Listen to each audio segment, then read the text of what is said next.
across the UK, on DAB+, on YouTube, on your mobile, and on your side. This is Talk.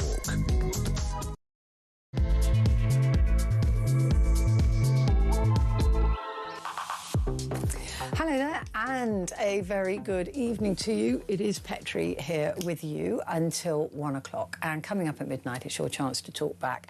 And look, we've started to see more about Andy Burnham now. We've started to see the cut of his jib. I think that's safe to say, haven't we? And the things that he's trying to do. But I honestly feel like he's just... I don't know. Some of these things that he's doing, like the £850 million VAT cut on electricity, it's a very expensive thing for the country, which has very little effect on you and I. So I'm not entirely convinced by Andy Burnham yet, because I think that what will amount to a £3 saving for each of us over a 6-month period, and it will cost the country £850 million, I'm not sure that that's worth it. I mean, every little helps, but £3 really, is it worth that big a bill? And then we look to the bus fares, which is capping at £2. Well, I don't know again if that is going to really make that much of a material difference to people's lives for the cost that it will be, which will be over £500 million. So I don't know. Maybe you can tell me. I don't really use the buses very much, but because of my health. But it is. I just wonder really what effect this is going to have on you. I'd love to hear from you. I want to hear what you think so far. And also, you know, we were hoping, weren't we, that he was going to unfreeze those tax brackets and lift people out of having to pay tax. But he can't really afford to do that. I think what's happened is he's now seen the books. He's now, you know, after looking at Keir Starmer and thinking he was just being mean, I think he's now seen the books. And so he's sort of railing back against that now and said, well, we'll think about it. We'll look at it in the budget. And he says he wants to be really honest about everything. So we wait and see. The jury is still very much out. I don't expect him to have fixed everything in 48 hours. I really don't. And I know that he's gonna make more announcements this week. And it shows his direction of travel, I guess.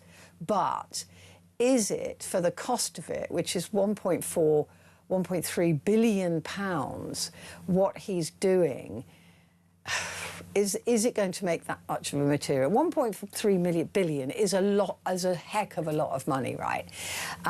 So for what we're getting for that, is he spending our money wisely? I think that is a good question as well. So that's what I want to talk to you about at midnight. Do give me a call, 0344 499 1000. Those calls are charged at the national rate, but we do, of course, call you back. And text the word talk and your message to 87222. So that's coming up at midnight. Before that, we are going to be talking about Trump versus the BBC, because Trump has now been told that he must reveal his accounts to the BBC in this period of time called Discovery, to prove that he has been materially damaged in his defamation claim. So we'll be looking at that. They can appeal and probably will appeal. However, it is not going the way that Trump thought it would go. He thought that the BBC would bend the knee and cough up, you know, I don't know, 100 million, and then he would just walk away. It's not quite going that way. So it's a very interesting case. Before that, we're going to be talking to Paul Beaver, the defence analyst and author, and I want to talk to him really about this Saudi nuclear deal, as well as Andy Burnham making the decision to continue to allow Donald Trump to use British bases in order to, well, they're saying defensive strikes against Iran. I don't know what's... It doesn't look like a defensive strike to me. It looks like attacks to me, but there you go. I think if it walks like a duck and quacks like a duck, it's a duck, but you prove me wrong. So we'll be talking to Paul Beaver about that as well. But first, on day 2 of Burnham's new government, the PM announced a £2 cap on a single bus fare across England from January, reversing the previous £3 cap. Now, Burnham also said that he's pausing plans to release prisoners early in a controversial scheme that would have seen thousands of criminals released as early as September, including those, of course, of PC Harper's killers. And asked if he intends to change the tax-free personal allowance, the PM said he's not making an immediate commitment, but it could be considered at the budget. Burnham also refused to commit to his new Chancellor's demand to increase defence spending to 3% of GDP by 2030, and he's rejected plans for war bonds, which I wonder why he rejected. I think that would be a reasonably good idea. But anyway, joining me now to discuss this, I'm delighted to say, is Sir Vernon Bogdanor, CBE, author and historian and Professor of Government at the Institute of Contemporary British History at King's College London. And it is such a pleasure to talk to you again, Sir Vernon. Thank you very much indeed for joining me. OK, so I know, look, he's just been in office for a couple of days. We are seeing the direction of travel that he's taking, but it feels to me like he's already backing off. Maybe he has seen the books and gone, oh right, this is what I'm confronting. Well, I think that's a good point, that perhaps he has seen the books, which aren't as favourable as we might all have hoped. And a few minutes ago, you were a bit sceptical about the VAT on energy cut and also the capping of bus fares. And that, of course, costs money, and it's not clear how it's funded. And this is a general problem that he's facing. And I'm afraid, without wishing to rain on his parade, which perhaps we're doing, we really have to factor in the issue of the Iran war. That is likely to raise our food and energy costs considerably. The blocking of the Straits of Hormuz, the ships being stuck there, the bombing of oil refineries, and all the rest of it. And not to mention the Houthis, of course, waiting to close down the Red Sea as well. Absolutely. Now, the consequence of that may be that we are all going to be poorer by the time of the next election. Now, no politician of any party has put that before the public. And the issue we face, if we're all going to be poorer, is how can we do it fairly so that those with the broadest shoulders bear the heaviest burden? Now, that's a very difficult question given our bloated welfare system, and I'm not sure, frankly, that Burnham has begun to ask it, yet alone give answers. But it's early days, and we can't really judge a Prime Minister on his first few days. But at this point, Sir Vernon, this is the point at which he is. I like to term it midsummer, the longest day. From now on, it gets darker, right? Every single day, he is never going to be as popular or as powerful as he is right now. I mean, we know he's taking a break for the summer, but he is still, this is where he's got to hit the ground running. And it appears like he's learnt from Keir Starmer, that speech that we had from Keir Starmer, which was incredibly dour and downbeat, and we're in big trouble and everything's a disaster and it's all going to hurt and it's going to hurt more until it hurts less. Andy Burnham's come out with a completely different, more buoyant and more positive view. Yes, that's true, but I'm not sure I agree that he ought to hit the ground running. That's the way you make mistakes in your first few days before you'd have time to think. He's got the whole summer to think very carefully about what he wants to do. Now, too many politicians have spoken about the first 100 days. Now, it's worth going back to history to find out where that comes from. It's from Franklin Roosevelt in 1933, when he'd just become president. Now, at that time, you had a bank crisis. The American banks were collapsing in the midst of a depression, and there was need for urgent action. Now, our problems aren't like that. There's no bank collapse, fortunately, no need for immediate action. The need is to think things through and not make mistakes quickly. Again, if we go back into history, if you go back to 1964, Harold Wilson was very keen to emulate Roosevelt, and he said he would have his 100 days. And as soon as he got to power, he decided against devaluing the pound, and that proved a great mistake, which really helped to ruin his government. So it's important that Burnham does not make rapid decisions which will affect his whole government, but sits back to think until Parliament meets again in the autumn. I mean, I was just looking. I know I was being sceptical about the bill for cutting VAT on electricity, and also now for capping bus fares, because when you're looking at the sharp end of £1.3 billion for things that I'm not sure are going to make that much of a material difference to people. So it's a very expensive thing to do. He's also got to, he can't then reverse the decision on VAT on fuel. That's going to be a real headache for him going forward. It's only for 6 months, and fuel's going up anyway, as you said, and will continue to do so. So it feels like that is a very expensive thing to do that is going to potentially save people £3 over a 6-month period. Do you think that is a mistake that he's made in trying to be seen to be giving something back to the public? Yes, I very much agree with you about that. But it's fair to say also there are much bigger expenditures that he's committing himself to. For instance, he said there should be a national social care policy, yes, which involves free social care. Now, that could cost about £18 billion. Then the new Chancellor, Healey, resigned because we weren't committing ourselves to 3% in defence expenditure. That'll cost at least £15 billion. And the question we then have to answer is, how is this all to be financed without increasing borrowing, which is already at a historic high? Now, there are only two ways. You either increase taxes or you cut public spending. What is he going to do? What is his strategy for financing these heavy expenditures that he seems committed to? I mean, there are ways, aren't there? And he said he would be examining ways that he can borrow more.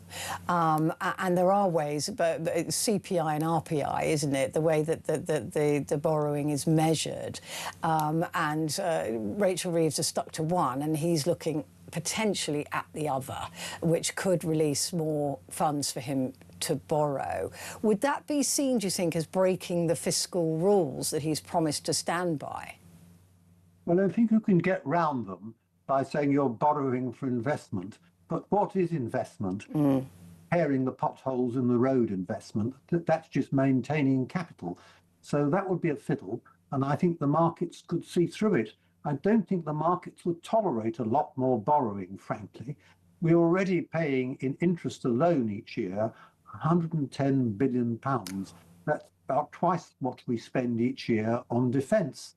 And I don't think that is sustainable. The fiscal situation, as I've said before on this programme, is not at present sustainable.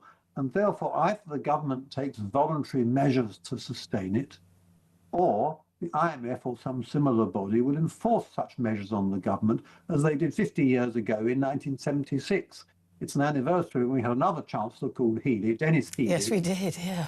To follow the dictates of the International Monetary Fund, the broker's men, if you like. So this is a serious situation that we face. I don't think it can be got round by borrowing, nor do I really favour increases in taxation, because the danger of that is it will drive away the people who create the wealth.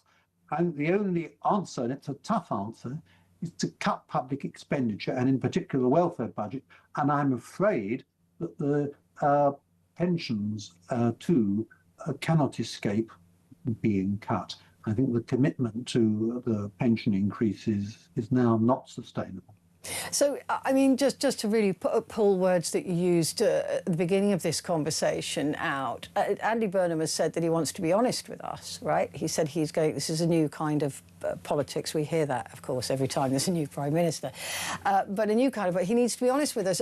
So the honesty should be, do you think, in saying, look, we're to be a bit more like, because Keir Starmer was honest, but he was vilified for it because it was too dour, it was too downbeat, it was, you know, it could have capped growth, it could have, you know, made everybody feel miserable. But does Andy Burnham really need to just be upfront with the state of the country and say, look, you know, aside from giving you these little gifts, which are massively expensive and I don't think touch the sides, I can't do that. There can be no gifts. There will be no gifts. I have to be honest with you. We are in a dire situation, this is just it. We're going to have to break the manifesto rules. We're going to have to do something different about getting some money in, and we're going to have to cut our cloth. Well, Keir Starmer's rhetoric was dour, but it wasn't, many people think, followed up by action. I don't think any politician, as I said a few moments ago, has been absolutely honest with the British public. But I think the British public are mature enough to accept the situation. And I think he can say, if we adopt sensible policies, we can move forward again. And if you take an extreme example from 1940, Churchill said he had nothing to offer but blood, toil, tears and sweat. And the public respected him for that, for telling the truth. Now, we're not in such a terrible situation, fortunately, as we were in 1940. But we are in a very difficult economic situation, made much worse by the Iran war. The incomes have been stagnant for many years. People haven't got richer as they hoped.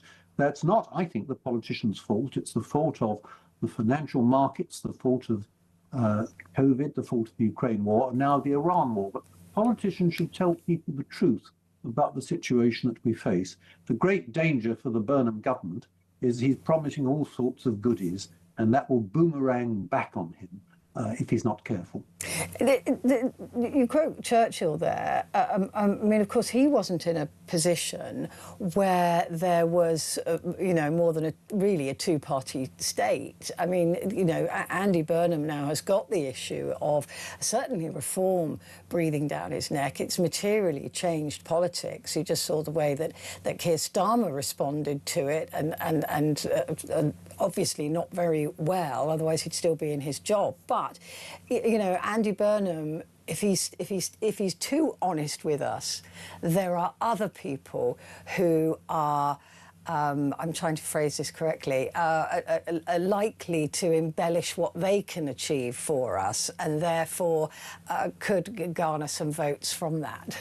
Was that subtle enough? Well, I think the British people, it's very subtle, but I think, if I may put the point more crudely, I think the British people are wise enough to see through snake oil salesmen. And it's possible that Nigel Farage has passed his peak. He's in a lot of trouble over this 5 million gift. And the support for reform has been falling, not catastrophically, but gradually. And perhaps the main opposition will be the Conservatives. And their main policy is to argue for tax cuts. Now, that may or may not be feasible, but they would have to be paid for.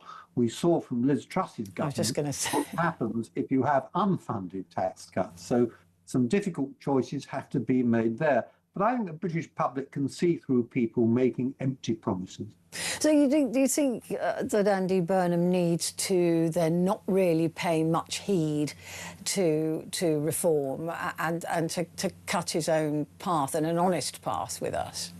Yes, he's got to do the right thing. If you're always looking over your shoulder at some other party, whether it be Reform to the right or the Greens to the left or whoever it is, or if you're always looking at the opinion polls, you're not going to do very well. You need to be prepared to risk unpopularity. And this, I think, is one problem with Burnham, that he seems to like perhaps too much to be popular. He's a brilliant communicator. He gets on well with people. He's personable, empathetic, and so on. That's a great danger in a prime minister. You can be too nice. You've got to take decisions which people may not like. And that was a warning, wasn't it, that came from Tony Blair, who I think a week ago said, just this is my one thing I'm going to tell you, is that you won't be loved. Yes. And even now, trying to pull the party together, let alone the country together, he's already come across some snakes in the grass. Yes, that's right. If you want to be loved, you shouldn't go into politics. No. find another career, be a Or journalism. television presenter or an academic or something else, but you shouldn't go into politics. You're not going to be loved in politics. Okay, we've only seen a couple of days of Andy Burnham so far. Do you sense that there's been a little change in him? To me, he looks a little bit more wide-eyed and oh, what have I done? What kind of Prime Minister do you think he's going to be? Who's he trying to be, do you think? Tony Blair? Definitely not Margaret Thatcher. Well, Margaret Thatcher was not, I think, loved. She was respected. Yes. I think so was Clement Attlee. But look, it's impossible to tell, I think, how a Prime Minister is going to do until he's actually done the job. If you look at the two most consequential Prime Ministers since the war, the ones who had the most influence, they were Clement Attlee and his Labour government in 1945 after the war, and then Margaret Thatcher in 1979. Now, few people predicted that they'd be successful. Whereas if you look on the other side, most people thought that Anthony Eden, who'd been a very successful foreign secretary, would be a successful prime minister in 1955. He wasn't. And the reason you can't tell is that being prime minister is very different from any other job. So different from being a mayor, where you're spending money that you've got from the government a lot of the time, different from being a departmental minister, even say Chancellor or Foreign Secretary, because problems of all kinds are landing on your desk all the time on all sorts of different areas. Immigration, the economy, the Ukraine war, the Iran war, relations with the EU and so on. And they're all very, very difficult problems. If they were easy problems, they'd have been solved lower down. They wouldn't come to your desk at all. No one can predict the temperament, whether a Prime Minister has the temperament to deal with those difficult and complex problems without perfect information until he or she's actually done it. So I think it's far too early to make dogmatic predictions about Andy Burnham. We must all hope that he succeeds. It's for the country that he succeeds, but he does face really fearsome problems. And I mean, maybe one of the problems that he does face is that he's very idealistic. I mean, there are lots of things that with an endless supply of money, we could all do, right, for the country. But the reality then bites in. And as you said, events, dear boy, events, you know, those are going to come crashing in on him, whether he likes it or not. And he's going to have to deal with those as they happen. There's no planning for that. Yes, that's absolutely right. He's obviously a good chap with very nice instincts. He wants to help people who've had perhaps bad luck in life, a difficult start and so on. And that's a very noble thing. It's humanitarian, and that's the strength of the Labour Party. It's humanitarianism. Its weakness is spending money that isn't there, and that's what's got previous Labour governments into a lot of trouble. Yeah, well, let's hope, Sir Vernon, when we talk again, I cannot be quite so cynical. I'm not accusing you of that. It's such a pleasure to see you, honestly, it really is. Thank you for joining me. And I'll speak to you very soon, no doubt. Sir Vernon Bogdanor there, CBE, author and historian and Professor of Government at the Institute of Contemporary British History at King's College London. What a brilliant guy. Right, quick break, and then I'll be back in just a moment.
across the UK. On DAB+, on YouTube, on your mobile, and on your side. This is Talk. Hello there, and a good evening. This is Talk, and it is Petrie here with you through until 1 o'clock. And coming up at midnight, it is your chance to talk back. And I do want to talk to you about Andy Burnham. We've had a couple more days of him. We've got a cut of his jib. I think we know what he wants to do, and I think that is very worthy. And I'm not having a go at him just for the sake of having a go at him. I wanted him to be great. I think we, like Sir Vernon was just saying, we all want him to do well, because even if you hate Labour, you want the country to do well, right? But I just can't get over that some of the decisions that he's already making, and 1.3.5 billion pounds, billion, right? I know we throw numbers around all the time, but £1 billion is a heck of a lot of money, right? On cutting a couple of quid off your energy bill over a 6-month period, literally £3 is going to work out to be, over 6 months, and then capping bus fares. Now, I think that's laudable. I think it's a great thing to do, but it's going to cost over £500 million to cap bus fares. And I just wonder if these are expensive gifts that he's giving us. But I mean, it's like 1 million people winning the lottery and winning £1 million. So you can also, I won £1 million in the lottery. We've got to share it with 1 million people. So you each get £1 each. Does that make sense, what I'm saying? It feels like it's an expensive nothing. It feels like it's a lot of money to save you and me potentially £3 over a period of 6 months. And it's also a lot of money for the bus fares. Now, I'm not saying this is a bad idea, but I do know there's a lot of I know in London there is, and I know in other cities there are as well. I don't know about rural. You're going to have to tell me about rural life. There are schemes where you can buy is it a season ticket for your bus, or a return ticket that's cheaper, or, you know, there are things that you can do, and you probably already are doing, to mitigate the cost of your travel. So I just don't know whether these are the right things. And he is coming out with these very, very quickly. And as Sir Vernon said, actually what he needs to do is take this time over the summer and spend it coming up with actually costed, proper policies that will make a material difference to everybody, or to those who need it the most. And Mark has actually texted in on this. He said, I think your guest has a point. If Burnham uses the summer to do some serious thinking, we may benefit from that. We've just had 2 years of impulsive policy announcements. We don't want another 2 years. Part of the problem is that the media needs material to report on, but the needs of the country and of the media are not the same. And that is very, very true. And I completely agree with you on that as well.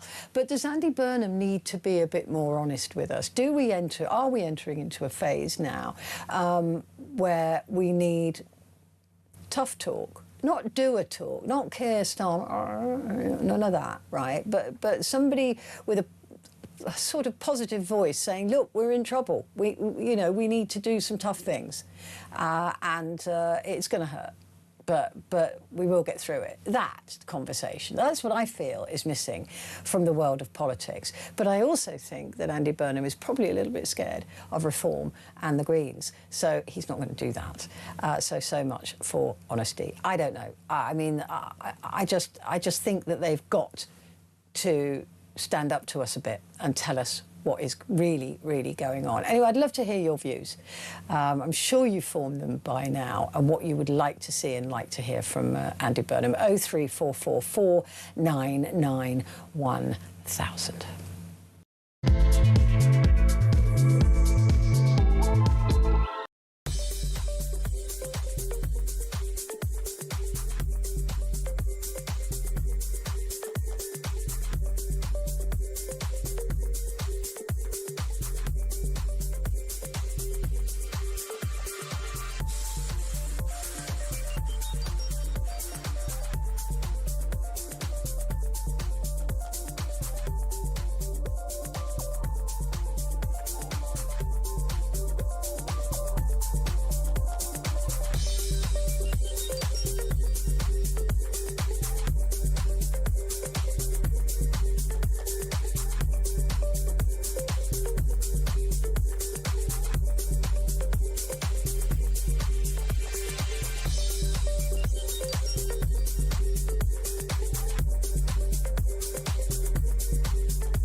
across the UK, on DAB+, on YouTube, on your mobile, and on your side. This is Talk. Hello there, and a very good evening to you. It is Petrie here with you. Just to let you know that Phil Dave will be joining us at the top of the hour to go through the papers for Thursday. But right now, The Sun newspaper has reported that the new Prime Minister will continue to allow the US to use British military bases like Fairford and Diego Garcia for defensive strikes against Iran. Meanwhile, the US has attacked Iran for the 11th consecutive night after Donald Trump suggested strikes would target a nuclear material stockpile soon. Thought you'd already done that. Anyway, thought you'd obliterated it. Iran has warned that would escalate the war, and Trump has threatened to attack civilian infrastructure if Tehran hits ships, which would be a war crime. Defence Secretary Pete Hegseth has said that Trump's war in Iran has so far cost around £28 billion, with only 32% of voters approving of the president's handling of the war. He was in front of the Senate today, Pete Hegseth, asking for another $60-odd billion in order to continue with the war in Iran. Well, that and the latest news about Donald Trump signing a deal with the Gulf states for a nuclear deal is very, very interesting. So there's an awful lot to discuss now with Paul Beaver, defence analyst and author. Good to see you, Paul. It's definitely not quiet on the defence front either, is it? What do you make of this Saudi nuclear deal? What are we looking at here? Well, Petrie, it's been a really interesting day, hasn't it? I mean, you have a ceasefire and with a war in the middle of it. I mean, there's supposedly a ceasefire going on. You've got the Saudis and the United Arab Emirates saying, we can't sustain this any longer. We have got to find a way ourselves of having a deterrent. And the Saudis have said, we want a nuclear deterrent. If it's true that Iran has nuclear weapons, we want them too. And it seems that an enabling agreement's been put together with the White House without the usual safeguards and inspections and things like that. I mean, we're in new territory. This is extraordinary. I mean, there's a whole world agreed to non-nuclear proliferation, and also the idea of the Middle East having nuclear weapons. But Donald Trump, of course, desperate to do deals with Saudi Arabia and the United Arab Emirates. So we don't even know on what basis these deals are being signed that could affect the rest of the world forever. Well, one of the problems I still have with Donald Trump's foreign policy is that the negotiations are not done by diplomats who are trained in this way. They're done by businessmen who have a totally different way of doing it. His family and family friends and the like. I find all of that quite difficult. And there's often personal enrichment that comes with that, of course, which under any other circumstance would look like utter corruption. Well, in fact, in this circumstance, it looks like corruption. But, the Americans apparently have new rules now on all of this. And, we're seeing American servicemen coming back in coffins now because they've lost, I think it's 17, and they've got a host of them wounded. The attacks the Iranians have been mounting against particularly Jordan and Qatar, but also UAE, Saudi, Oman, they've been striking out. Iran is not by any means finished. I mean, Iran could go on fighting a war probably as long as America has the will to do it. So I can understand the Saudi position of saying, well, you're using up all your conventional weapons, USA. It'll take you a couple of years to rebuild those. We've used a lot of ours, but we want very quickly a fast track to have something to be able to contain Iran. How concerned should we be with states like Saudi Arabia and the UAE getting nuclear weapons?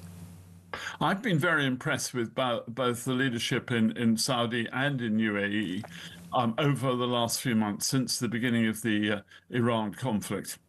They have acted like proper statesmen. They're grown-up, mature countries. And I think that's really important. But at the end of the day, I think also that they will want to do their own thing. They do not want to be adhering to some US policy. They want to have their own way of dealing with Iran, which is not the way that the Europeans have been doing it, because we haven't really been that successful in containing them. And successive American administrations haven't either. So, perhaps Saudi is doing us all a good turn, but the more countries that have nuclear weapons, I think the more unstable the world is. Well, Israel won't be very happy with this deal, presumably. I mean, I know they've got their own nuclear weapons and they do their own thing and they're not monitored by anybody. But they will see this as a punch in the gut from their friend Donald Trump. Well, they might, or on the other hand, the Israelis are very canny in foreign policy. We've seen nothing from them, or I haven't seen anything from them today. I would imagine there's a back channel going on. I mean, Saudi and Israel have been itching to normalize relations for the last, 5 years, since Mohammed bin Sultan became the crown prince. He knows that you cannot sustain this Israel doesn't deserve to exist mentality. They've got to do a deal there. Qatar has played with doing deals with Israel. UAE has sort of had relationships as well. We're seeing something of a change. There's a flux in the Middle East, in the Persian Gulf, and we're starting to see a change in the way in which the states are aligning themselves. They still have money, they still are exporting oil, but they are concerned about the way in which these things happen. Let's turn now to Andy Burnham and his first phone call with Donald Trump, where he clearly said, yeah, you can carry on using the air bases that you're using. My concern with that, Paul, is that Donald Trump is talking about hitting civilian infrastructure next. He's talking about hitting bridges, which in some cases you could argue are military, but in others will just be civilian, and power plants and things like that. Where do we stand legally if those planes take off from a British base? Because that isn't defensive, that's attack. Interesting, isn't it? Yeah. I don't know there's an answer, Petrie, to that. I mean, who knows when a B-1B leaves RAF Fairford, what its target is. Absolutely. The Americans are not sharing their target lists with us because we're not involved in the conflict. So I can absolutely understand that. So if they go from Diego Garcia, it might be slightly different.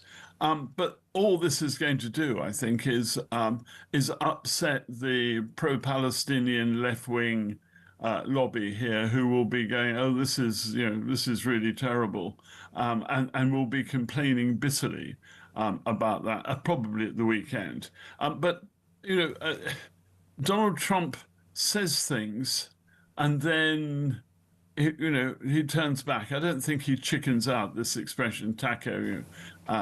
That Trump says something and chickens out. Oh, Trump always chickens out, I think is what it is. Yeah. I don't think that actually does necessarily apply. I think he is very public in his diplomacy. He has no concept of how really diplomacy and intelligence works. It's all done behind closed doors. You get an agreement. There's a concession on both sides. He likes to do that in public. And I think that's going to be a real problem for us, that he cannot understand this. He can't understand why can't he bomb a bridge? Yeah. Well, can't, because we've said that, in the norm of war fighting, you don't destroy civilian infrastructure. But But I suppose he's watching Russia do exactly that. And thinking, well, if it's good enough for them, it's good enough for me. I mean, the fact that it's a war crime, they don't recognise, do they? They don't recognise the convention. Well, Russia hasn't signed any of the conventions. No, but America doesn't recognise it either, it seems. America doesn't either. America doesn't recognise international law of armed conflict in the same way as we do, for example. Yeah. And you can say that we're perhaps being too liberal. I'm not sure we are. I just think we're doing it the right way. I think we are. I think there has to be some honour and some rules. Yeah, Yeah. All is fair in love and war. I mean, but you have to have rules in both. Yeah. I think you have to have rules in warfare, because if you don't, we'll be attacking things. I mean, this is where the Houthis have managed so well. Yeah. With hiding, using hospitals and mosques and schools, and that, I think, has been a huge issue or is a huge issue, because they breach international law all the time. And Trump sees this. He watches Fox News. Yeah, that's true. And he goes, well, it's good enough for one dictator or one group. It's good enough for me. Talking of potential war crimes, or at least admitting to having done something, made a mistake, the Minab school, it seems like the Pentagon is still hiding behind the fact that they're still looking into it. And Donald Trump has carte blanche said it's not us. It wasn't us. There was lots of missiles flying around at the time. He thinks it was Iran themselves. Well, Iran didn't have that sort of missile. It is quite clear to anybody who's done an investigation on that where the fault lies in this bombing. It's one of those things, isn't it, that is so typical in this sort of conflict, is that there are rival claims, conflicting claims, and the last thing that seems to be important is the truth. It's First all about casualty who of shouts war. the loudest. Yeah, who shouts loudest? Yeah. I mean, they're going to have to look at it. We're going to have a report on it at some point. Just before I let you go, we sort of started talking about this, but the Pickaxe Mountain that was annihilated, obliterated, I can't remember what words, probably both of those, that Donald Trump used back in June last year, saying that they'd done a marvellous job, they'd completely destroyed they'd completely destroyed all the nuclear stuff, it was now under granite. He's going to go and hit it again. Interesting, isn't it? Why, if he's already obliterated it? But that was last year. Oh. It's grown. It's like it grows, does it, nuclear stuff? It's regenerated. Yeah, it's regenerated, like Doctor Who. Yeah. Yeah, and it doesn't matter that it was last year. We've moved on. Who knows? The American public have a short memory span. Yeah, that's true. Can't remember it. It's fine. Move on. It's another good target set. Well, we'll wait and see. But of course, we've still got a ceasefire. How are we doing? In theory, we have a memorandum of understanding. We have a ceasefire. It just happens to be a war in the middle of it. Yeah, and of course the Houthis itching to get involved in the Red Sea as well. Yeah, I mean, I'm surprised they haven't done that before. There's a lot more to play here. There's a lot. Talking about this in a month, 2 months, 3 months' time. Yeah, well, I'm glad, because it means I get to talk to you. Paul Beaver, thank you very much indeed. Great to see you. Paul Beaver, their defence analyst and author. Of course, I'm never glad about war. I'm just glad that I get to talk to Paul Beaver about it, because he's brilliant. Quick break, back in a sec.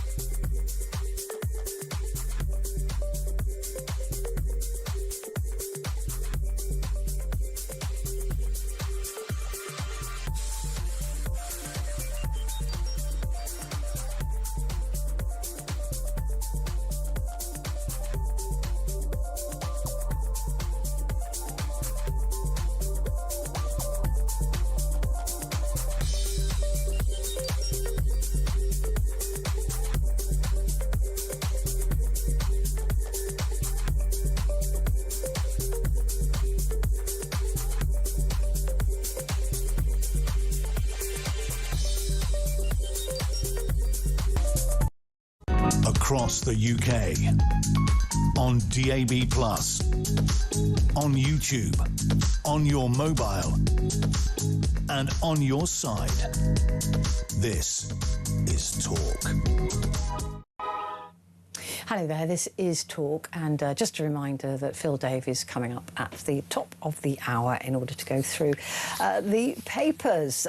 But before that, this is a fascinating story, and it involves Britain, it involves the BBC, and it involves Donald Trump. A federal judge in Florida has ordered Donald Trump now to hand over detailed financial records to the BBC as part of his $10 billion defamation lawsuit against the broadcaster. The ruling by Magistrate Judge Angelique Lett marks a significant development in the high-profile legal case, and I would put money on this is exactly what the BBC were betting on. Trump sued over a 2024 Panorama documentary alleging that it did deceptively edit his January the 6th speech, but this is the part, deeply damaged his brand's value. And the BBC in Discovery have said, prove it. We want to see financial records to prove that your brand was damaged by this. They have apologised. It was unthinkable, appalling bit of journalism to do that, and it didn't need to be done. So it's frustrating. But to test these claims of financial harm, the BBC successfully subpoenaed records from the Donald J. Trump Revocable Trust, which is run by his son, I think. Trump's legal team, having previously called the request a fishing expedition, is expected to appeal the decision. So in order to get the Washington point of view, I'm thrilled to say we've got David Smith, who's been there for 10 years, so he knows a fair thing that's going on. The Guardian's Washington, D.C. Bureau Chief. Good to meet you, David. Thank you so much for joining me. I mean, I am all over this story. I think it's really, really interesting. Talk me through what's happened so far, if you like, and the response from the White House. Yeah, I mean, obviously, Donald Trump launched this $10 billion lawsuit over that Panorama documentary. The BBC filed a motion to dismiss the case, which is still to be heard. But in the meantime, it went on. And as you say, the BBC said, well, look, if you're claiming this caused financial damage to Donald Trump and his businesses, we want to see the receipts. We want proof of that. And now a judge has agreed with that argument and said that the Trump team must supply those documents. And in court yesterday, there was some indication that perhaps the Trump legal team realize this is going wrong for them and seemed to suggest that perhaps they would back away from the financial claim and make it purely a political one. But the BBC's lawyer said, no, with a figure like Donald Trump, the business aspect is so interwoven with who he is as a person. This is essential information. And so the judge ruled in the BBC's favor on this one. I think Trump's team still has the ability to appeal, and that might go to a court overseen by a Trump-appointed judge. But nevertheless, there are some headlines in the US today basically wondering, has this case backfired on Donald Trump? Has it really been a strategic mistake on his part? It's baffling to me, David, that this wasn't foreseen by the Trump team, because in Discovery, if you're claiming that you have been materially damaged, that your brand has been damaged, then it stands to reason that you would have to prove that with your bank accounts. I'm baffled as to how they didn't see this coming. Well, it would not be the first time Trump and his lawyers have been guilty of incompetence and yes, very true. failure to look ahead. And of course, perhaps most notoriously, Trump waged a huge legal campaign over the 2020 election, and I think lost 64 out of 65 cases on that, claiming there was foul play and he was cheated out of power. Some of these other lawsuits that Trump has launched against the media in recent months and years, also, many would say some of them are long shots and no hopes, and indeed some he's defeated. It makes you wonder, is he just acting out of spite and instinctively and just thinking very short term without seeing these kind of consequences down the road? Or is there a deeper strategy about just trying to tie these organizations up in months of legal wrangling, which is very expensive for them, and just trying to make a point that way, and perhaps have a chilling effect on other media organizations who perhaps can't afford the lawyers or don't want to go down that road. But bottom line, yes, it is baffling that they would not see this coming. I mean, another lawsuit, of course, is worth mentioning at this stage that he lost was when he sued himself recently, and he even lost that. Yeah, Trump is on a bad run at the moment of everything he touches turning sour, and the most notorious symbol of that we have in Washington right now is the Lincoln Memorial reflecting pool that was supposed to be renovated in time for America's 250th birthday, and of course turned a sort of nasty septic green with a big algae bloom, not to mention more serious political issues such as the Iran war. So yeah, he's not exactly on a winning streak right now. Yeah, just to touch on that with the Iran war, because there's such I think a gap between what Donald Trump tells Americans to what is the reality of the situation. I mean, I saw him being questioned, and I'm glad to see that the reporting pool now are pushing back on him much more than they certainly did a year ago in asking him questions. But about I thought you'd won this war. And he said, "Well, I have, but it's changed. So we're going to continue doing what we're doing." He seems to be floundering as to why it's still going on there. And of course, Pete Hegseth, I think earlier today, was in the set asking for more money to continue with this war, which still hasn't got congressional approval. So I'm confused as to how they can ask for more money to continue with something that they don't have approval to do. Yeah, I mean, this has the makings of being the worst disaster of the Trump presidency. He's got himself into this very difficult situation now, and there is no obvious way out. This war launched without particularly clear reasons, and yes, he bypassed Congress to do it, and clearly seems to have made a huge miscalculation about Iran's power of the Strait of Hormuz and how resilient that regime would be. And some of it relates to what we're talking about with the BBC in terms of relations with the media here. There's been something of an information blackout, particularly over the last couple of months. We all remember those very pugnacious, rambunctious press briefings by Pete Hegseth, the so-called Secretary of War. He's gone quiet now, and there's not been such a briefing for about 2.5 months. And that, I think, to a lot of people indicates the war is going badly. They don't know what they're doing. There have been American fatalities, also revelations of just how many Americans have been injured in regional bases. This could be Donald Trump's Waterloo, and I think a lot of Republicans heading into the midterm elections are very worried about some of the optics of that, and certainly the effect on petrol prices and fertilizer prices for Americans. Trump seems to be in great trouble here, and his normal playbook is not working. I mean, the midterms are coming up, right? They're crashing in on Donald Trump, and of course his desperation was to finish this, get petrol prices evening out a bit, because it's such a psychological block, isn't it, to Americans? Because everybody drives, they've got huge cars with huge tanks.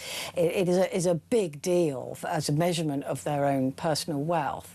That doesn't look like it's going to happen now, particularly if the Houthis do get involved in the Red Sea. That will cripple, I mean, even worse, the world economy. And it seems like Iran is saying, we're just waiting to give them the go.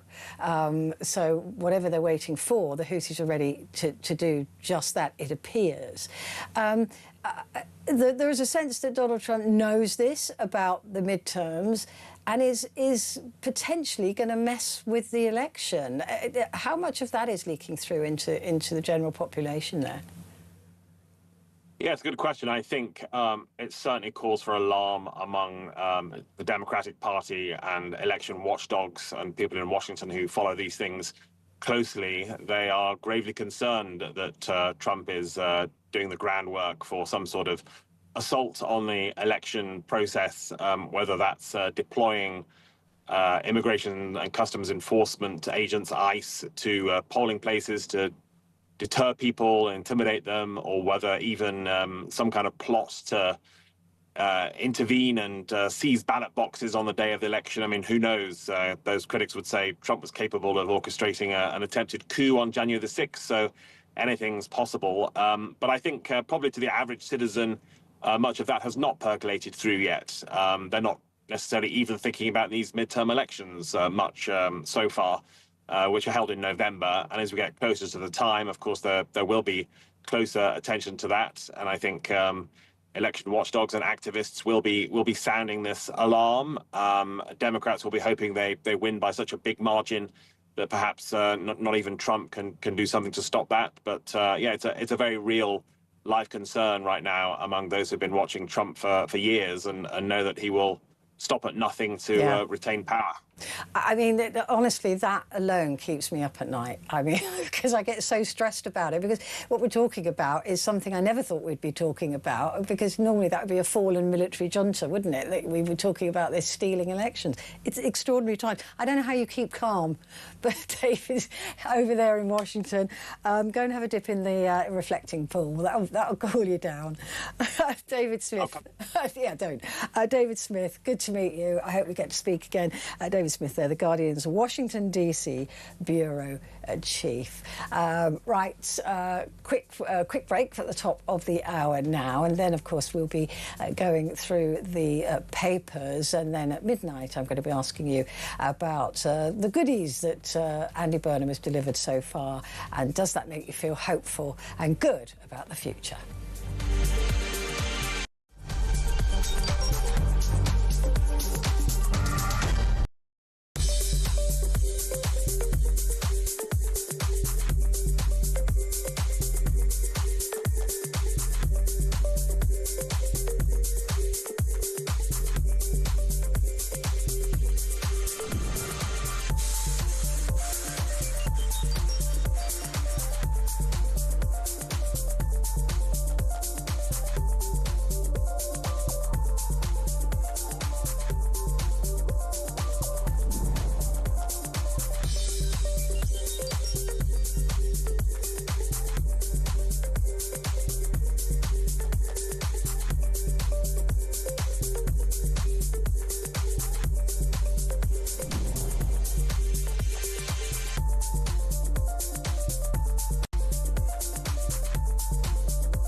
Across the UK, on DAB+, on YouTube, on your mobile, and on your side. This is Talk.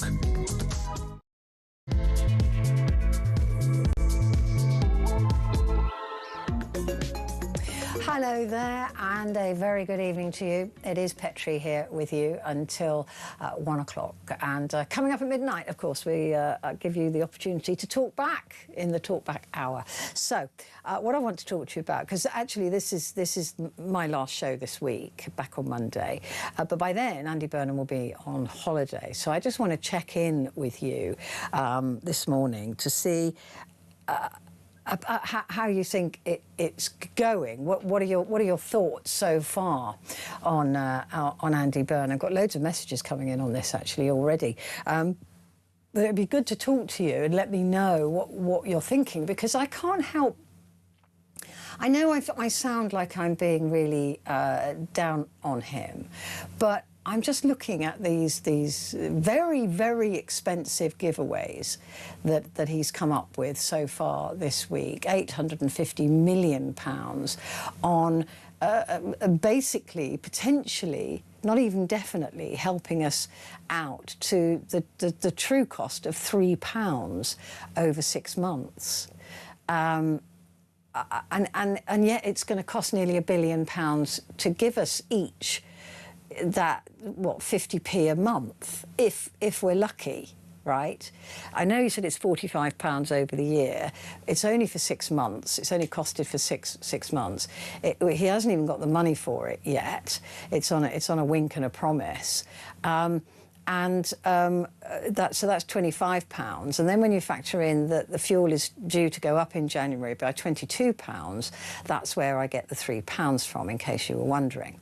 So just basic maths, but it's very expensive to make such a tiny difference. And look, I'm not knocking 50p a month. It's better than having money taken off us, right? I mean, it is better than that. But at a cost of nearly £1 billion, is it really making that much of a dent? Is it really providing what he wanted it to provide, and that is hope in our hearts? Same too with the bus fares, that I think capping bus fares at £2 is a great idea if you're a city, which he did that similar job in Manchester. But does it work across the country? And also many people who use buses, if you're getting a return fare, it doesn't work. It's single fares, and they're usually cheaper than a single fare. And also, if you're travelling a lot, you'd be like, I guess, like in London, you'd have some form of Oyster card or some kind of season ticket that would reduce costs for you anyway. So again, that's going to cost more than 500 million. So you're looking at two things which are costing, you know, the best half of nearly 4 billion, 1.4 billion pounds. And I don't know how many of us are really going to feel anything from that. And that is a lot of money, which potentially could be better spent elsewhere, that we might feel better. I don't know. You tell me, because so far I'm thinking that he's coming out with these policies, trying to give us a direction of travel, which is a good thing. But maybe he should wait. I mean, I've been critical of him waiting. I think that he should have had an idea by now what he was going to do, and it shouldn't take 5 weeks for him to speak to the country about his policies. But he's going to take the holiday, and he's not going to tell us about his policies until the first week of September. So maybe if he's going to do that anyway, just stop with these little things that you're dishing out. I mean, it does give us an idea of the man, but it also makes me really nervous about him, because this is about being liked. This is about him wanting to be loved. This is about him wanting the country to go, oh, what a nice guy. We don't need a nice guy. We need somebody who's going to be honest with the country and do the job. I'm not interested in him wanting us all to like him. We need to respect him, and that he has to earn. And I'm not sure he's going the right way about it. So, I mean, he's doing the opposite to Keir Starmer, isn't he? He's being all positive, and rather than taking something away, he's trying to give something. But is it worth the money? Is he spending our money wisely? That's the question. And if he's not at this stage, then I fear for the policies of the future. But I would love to hear from you on that. Like I said, this is our last chance really to talk about Burnham for you and me anyway this week. So give me a call on that, 0344 499 1000. Those calls are charged at the national rate, but we do, of course, call you back. And text the word TALK and your message to 87222. Well, joining me now to discuss this and, of course, go through the papers of the Thursday is Phil Dave, talk broadcaster and editor. A good evening to you. Oh, Lady Hosken, good evening. How are you? I'm very, very well indeed. It's good to see you. Likewise. I couldn't agree more with you when you say, by the way, this is about being liked. I was just thinking, literally, as you were reeling everything off there, I thought, come on, the crux is he's saying, love me, love me. And I just think, for goodness sake, surely the British public aren't that stupid. And what worries me in particular, if you don't mind my saying, you haven't even asked me, I'm really sorry, I'm just launching right into this. That's fine. But what really worries me is that if this is what he wants to have as his, if you like, lasting memory of him over the summer recess, what on earth is in store for us when he comes back in September? That is my concern. He's got to heed Tony Blair when Tony Blair said to him last week, "You will not be loved." Get that into your head, because he's used to that, right, in Manchester, because the job is very, very different. He was spending money in Manchester that had been given to him by Westminster, and if he couldn't finish a project or do a project, he blamed Westminster, right? So he was always the good guy.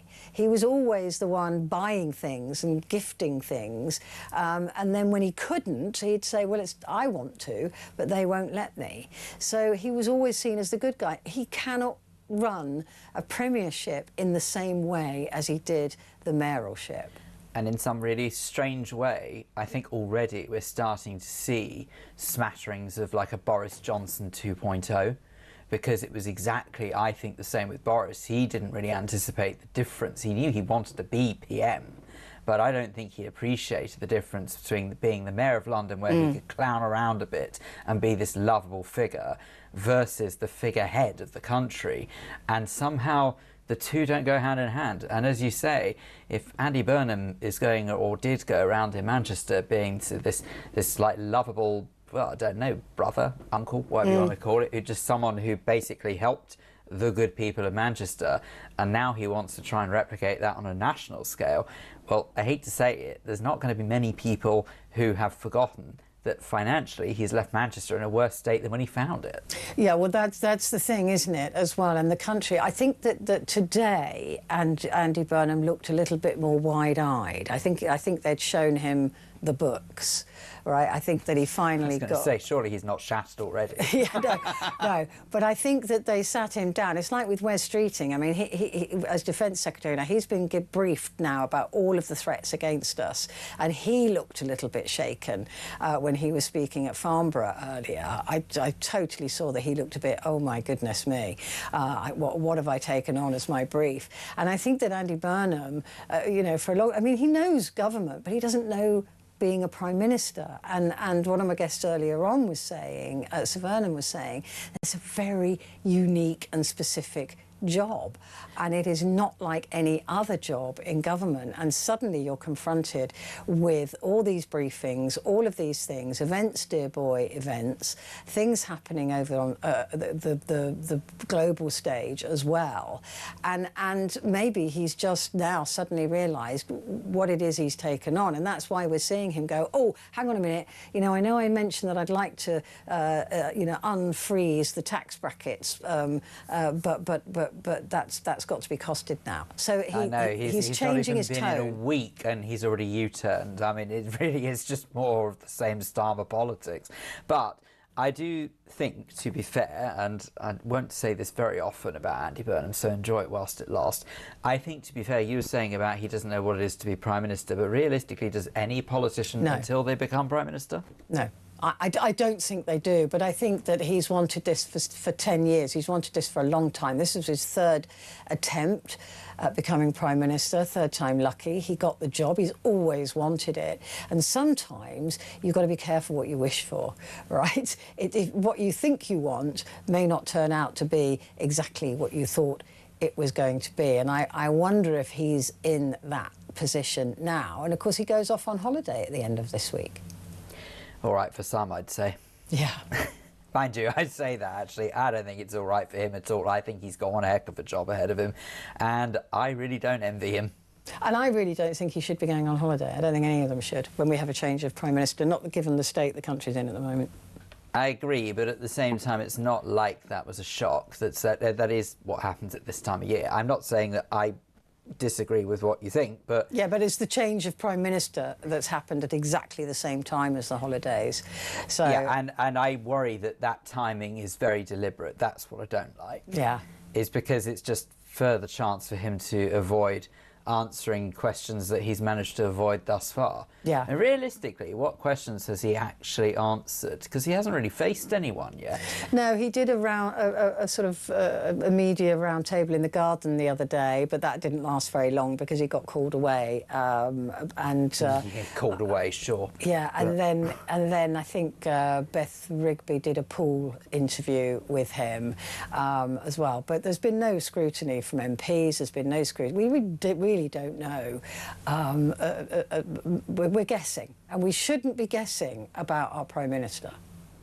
Well, it's primarily because most Prime Ministers get in with a mandate. Now, I'm not saying that as far as the law of the land is concerned that he doesn't have a mandate to govern, because technically the Labour Party does, and he's now the leader of the Labour Party. We don't vote for Prime Minister, we vote for party.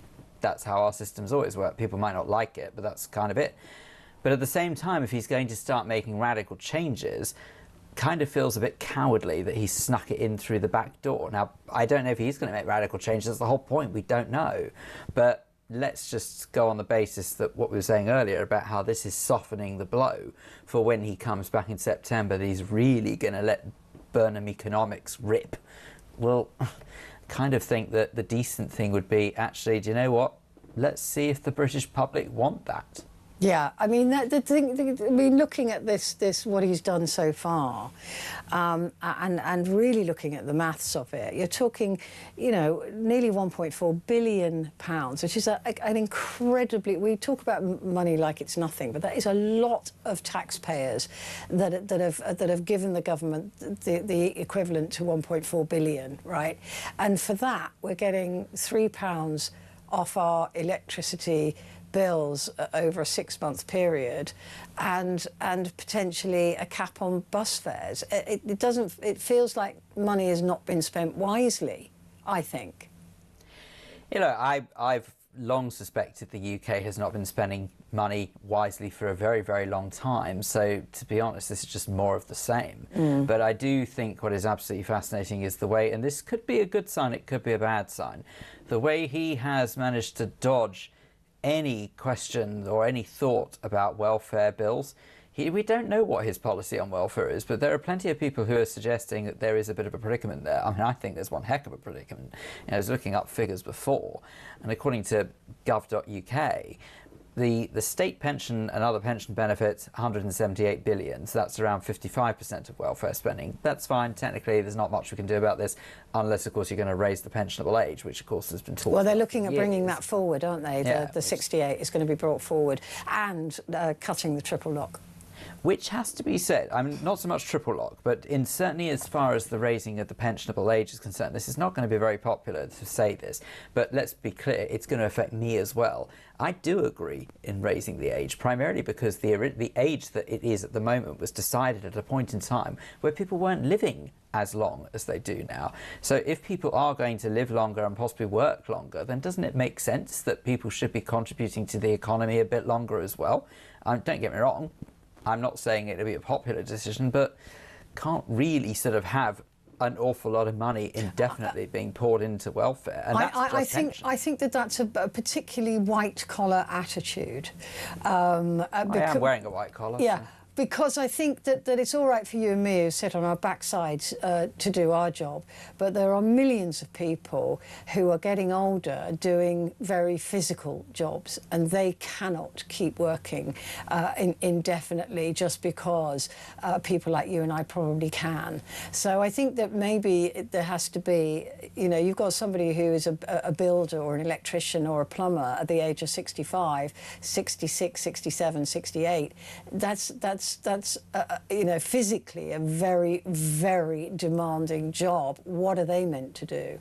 So I think while I understand what you're saying, and I agree with white-collar workers, I don't agree for the whole country. I understand that completely, but the truth is that it doesn't change the fact that people are living longer, and therefore they're going to end up costing more money. That pensionable age was decided at a point where people weren't living into their 90s on average. They were living, if they're lucky, into their 80s, but in their 70s on average. And so as much as I get it, you know, that the physical demand on an older being is not going to be easy, we do need to seriously sort of think about how we do pensions in this country. Maybe it is a case that we say that those who are manual workers are allowed to retire at a certain age and therefore they do get pension, because technically that would still save a lot of money if indeed, like you say, the white collar workers are able to physically carry on working. Look, I don't know, it's very tricky, it's a very unpopular decision, but exactly the same way that it's not just about pensions, and I didn't want to turn this into an attack on pensioners, because the truth is that there are working adults as well, again according to gov.uk, and children who are on benefits to the tune of around £145 billion. And so you could argue, well, what on earth's gone on there? Why is this the case? And that, by the way, is not necessarily even support for people who are either disabled or have certain health conditions, because that in itself is £77 billion. So all of this comes to around £333 billion predicted this year for 25-26. Which is more than income tax intake. It's if you a just lot. take income tax as a pool of money, the welfare bill it now is more than income tax. Absolutely, it's which is one of those. And we're we've borrowing crossed our that way out threshold. of it. Yeah, I mean, there's all the other taxes on top of that, fuel and cars, and you know all of that. But as far as income tax goes, that is the equal measure. Yeah, look, there's of course there are big decisions to be made, but is Andy Burnham the man to make them? That's the question. Is he going to be... Whoever does it is going to be unpopular. Yeah, and he doesn't want to be unpopular. No choice. He doesn't want to be unpopular. Well, look, I don't blame him, because obviously, if, as you say, he's got the job he wanted for about 10 years, and of course he doesn't want to go and shatter that now. Yeah. But the truth is, maybe it's time that the country grows up a bit and realises that we just can't afford to carry on the way we are. I think we do. I think we need a good talking to, frankly. That's what I think. I'm happy to do it if Andy Burnham wants to pay me. I'll be quite happy. I would so love to see Lady Hosken as the Chancellor of the Exchequer. Oh my goodness me! I'd be just shoveling the money in my back pockets and running away. Phil, No we're going change from most politicians then. No, quite. Allegedly. At least I'd be honest about it. So that's what we're talking about at midnight. Do give me a call, 0344 499 1000. Back in a sec.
Across the UK, on DAB+, on YouTube, on your mobile, and on your side. This is Talk. Hello there, and a good evening to you. This is Talk, and it's Petrie, and with me is Talk broadcaster and editor Phil Dave to go through the papers. Let's start with the Telegraph, Phil.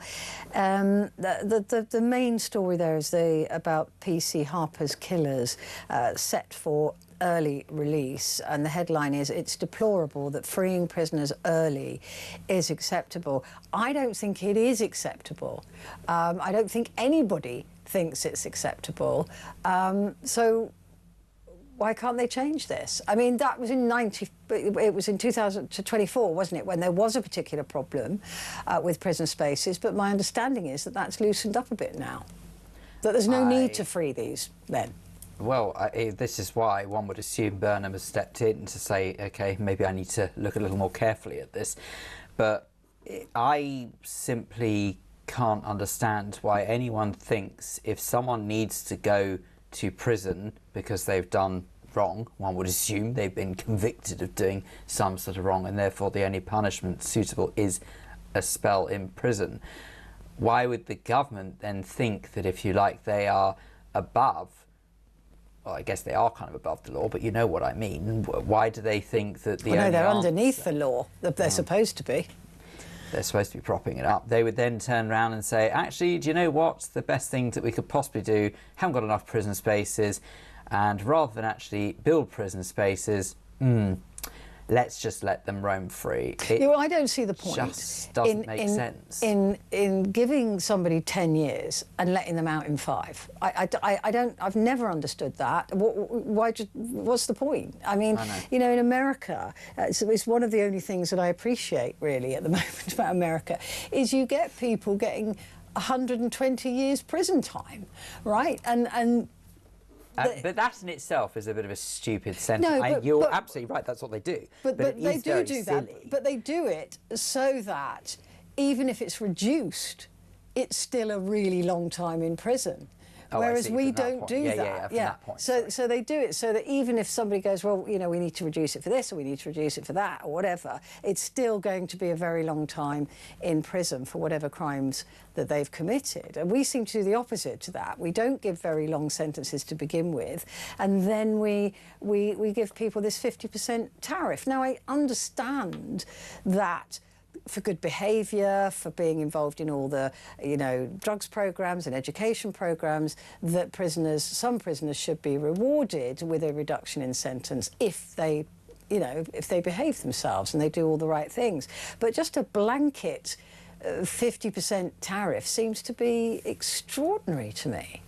Well, what I think is even more extraordinary is the way that we're forever hearing reports. Now, I'm very pleased to say I have never been in prison. I never plan to do anything that warrants such a punishment. But we always seem to hear about reports of how prisoners seem to be allowed to, in some cases, live the life of Riley at the expense of the taxpayers. And I can't help but think that if we went back to a time where prison really is an abhorrent place to be, I'm not suggesting for a second that, you know, there is risk to people's health per se with not enough heating or running water or all of that. But when you hear things like televisions in the room and PlayStations and stuff like that, now this may only be a select number of prisoners, but I don't even think it should be one prisoner, because to my mind, prison is a place of punishment. It's a place of correction. And you can't do that if all you're doing is affording people the same kind of luxuries they'd get, or possibly even more luxuries than they'd get on the outside world. The problem is, though, isn't it, that the prison service is so underfunded that keeping prisoners happy prevents violence in the cells, violence in the corridors. You know, I even believe that they are allowing them drugs for the same reason, because it can't be that difficult to stop drugs getting into a prison, for goodness sake. I mean, the whole point of a prison is it's supposed to be impenetrable, right?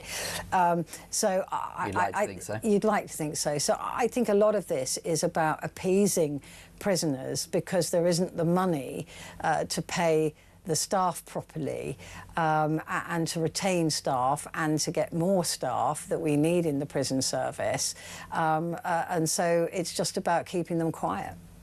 And as much as I would love to suggest that we just throw more money at it and that's the problem, this is going to be very easy for me to say because I'm not one of those members of staff of the prison service who has to manage this. Yeah. But I don't really care if prisoners are happy.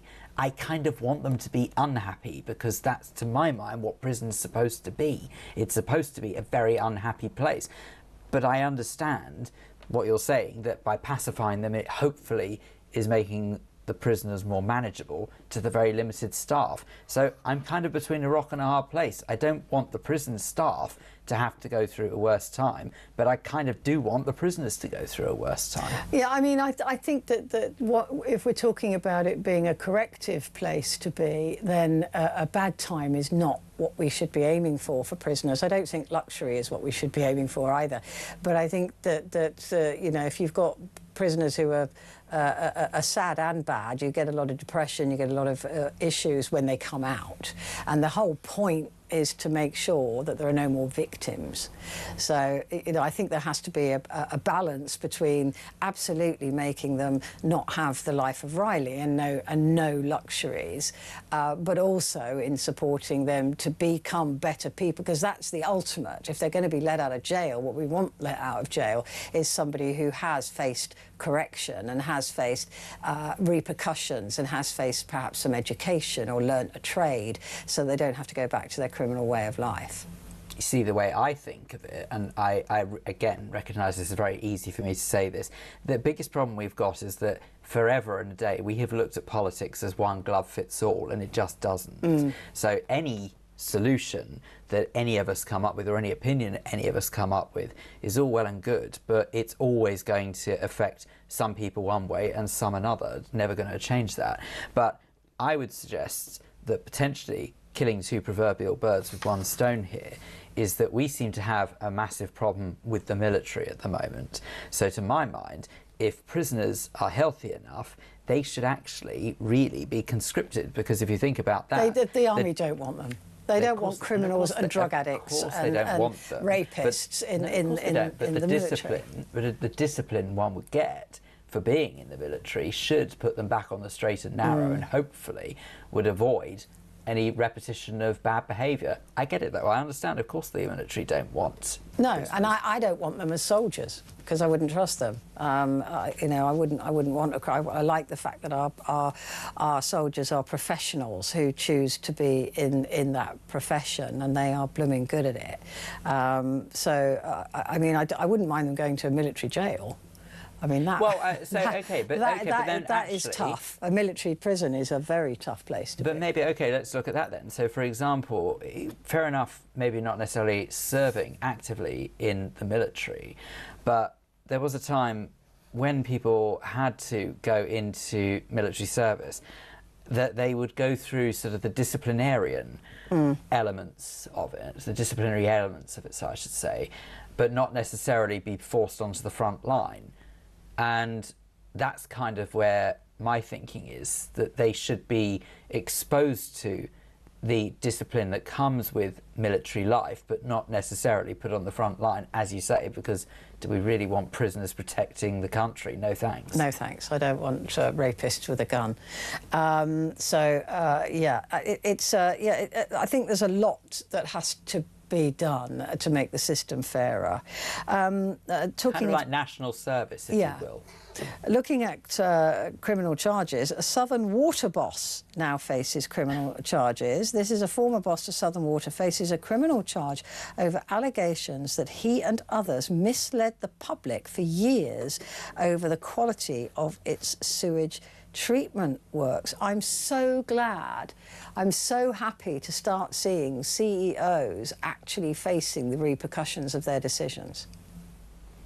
I just can't get my head around the fact that an individual is allowed to potentially put millions of lives, or at the very best hundreds of thousands of lives, at risk because they want to increase the profits. I know, it's disgusting.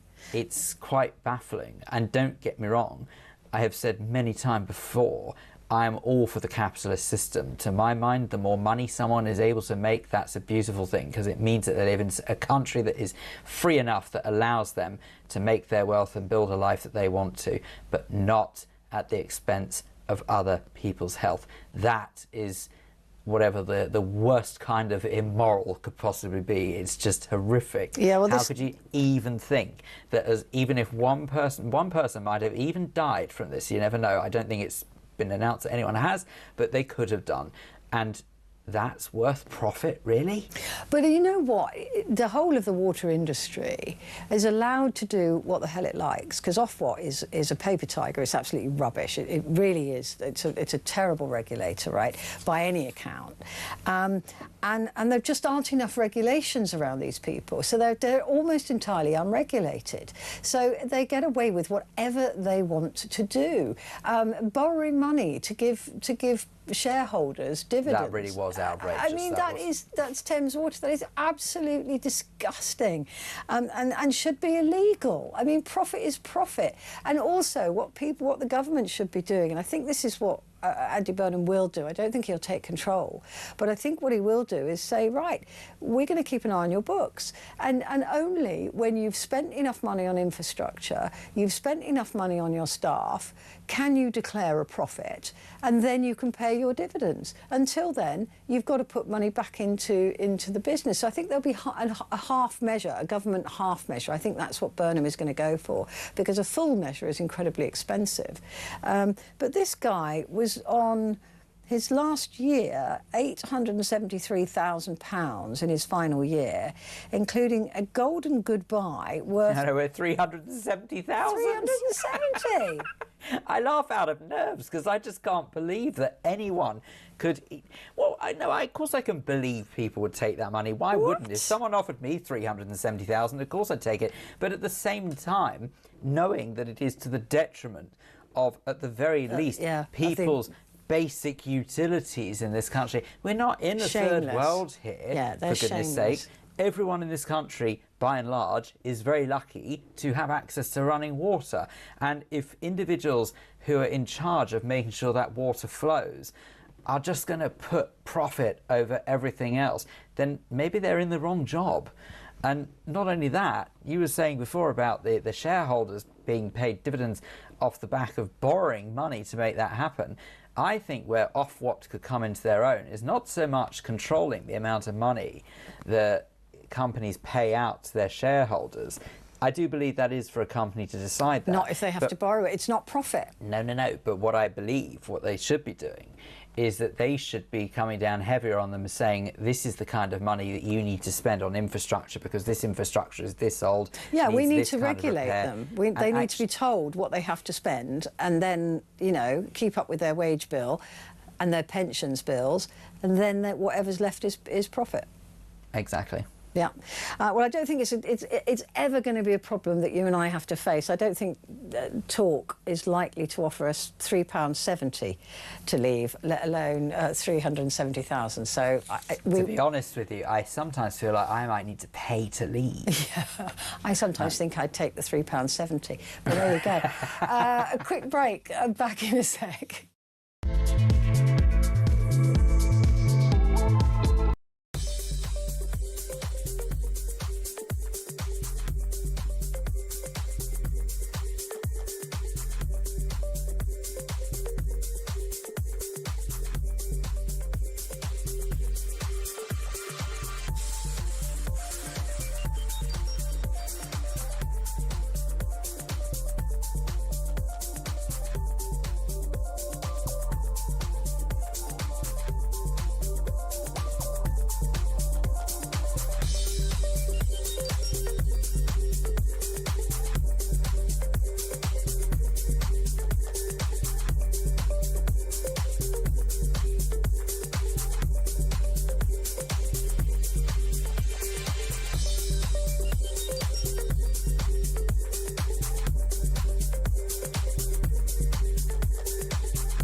Across the UK, on DAB+, on YouTube, on your mobile, and on your side. This is Talk. Hello there, good evening. This is Talk and it's Petrie here with you and with me, Phil Dave, Talk broadcaster and editor. Phil, we've just got a message here from Michelle. She says, I spent 7 weeks on remand and prison life is hell. You're locked in your cell for 23 hours a day. You have someone controlling every aspect of your life. You have people shouting and screaming. When I was in, 2 people committed suicide. You need something in your cell to stop yourself going crazy. Well, I mean, I put it to anyone who winds up in prison that the way to stop yourself being in the cell is not do wrong in the first place. Well, when you're on remand, you're neither proved innocent or guilty. That's what I say. So, I recognise remand it could is be a bit either different. of us. It could be either of us could be locked but up. might I suggest, though, that to someone who is on remand, that's exceptionally different to actually someone who has been convicted of a crime and is guilty of something. You know, when you're talking about remand prisoners, fair enough, maybe they're not treated in quite the same way that someone who is serving a sentence for a particularly serious crime. But I don't have much sympathy for those who break the law. I just don't. I can't help it. I don't have sympathy for people who break the law, but neither do I have trust in our justice system. Fair comment. Yeah. That's always concerned me. Let's have a look at the Times.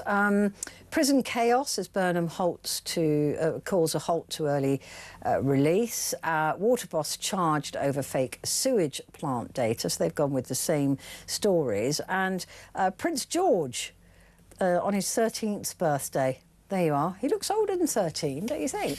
He's a very unfortunate-looking chap, isn't he? No, I think he's a handsome little boy. I'm joking. Very handsome. He's clearly got very, very handsome genes. No, look, the only thing I do say is that I was thinking about this before, and you must correct me if I'm wrong here, but I don't ever remember Prince William, or indeed Prince Harry, remember him, being paraded around as some sort of mini model.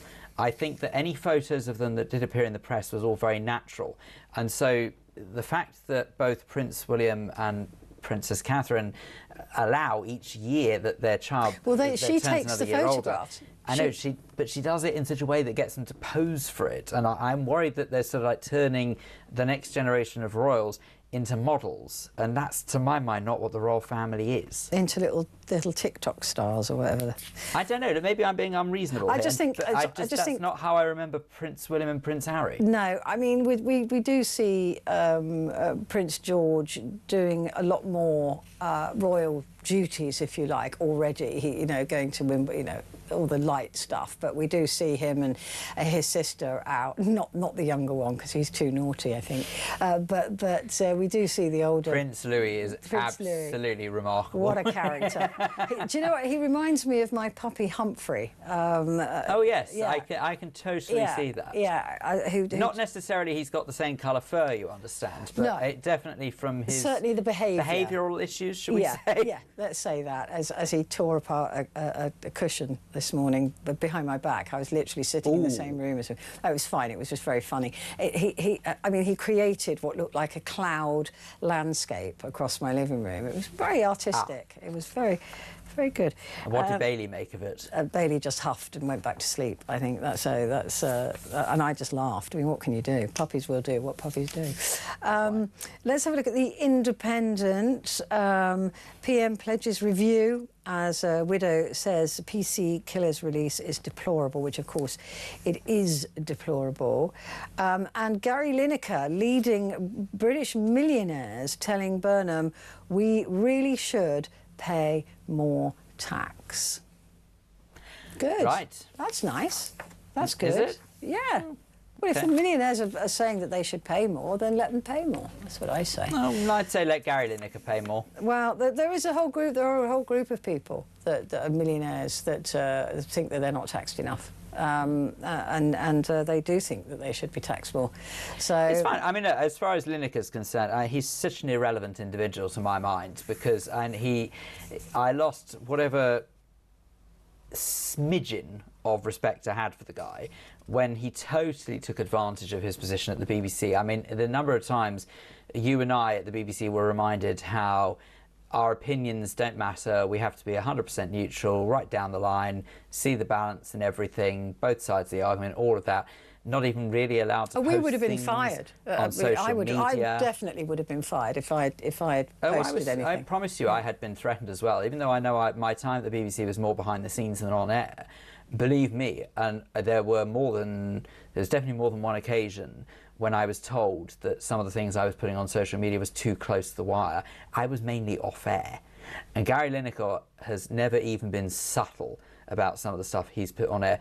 And for the record, some of it has been quite blatantly anti-Semitic. So you can understand probably why I'm not his biggest fan. But I would suggest that the fact that he's now trying to give lessons in morality to the government, I just want him to keep his mouth shut and go away. I think he's an idiot, and I just don't care what he has to say. Just be a sports pundit. And even that he can't do very well, in my humble. So I just don't care. Oh no, he is good at that. He is good at that. Yeah. I think there are better who are less paid.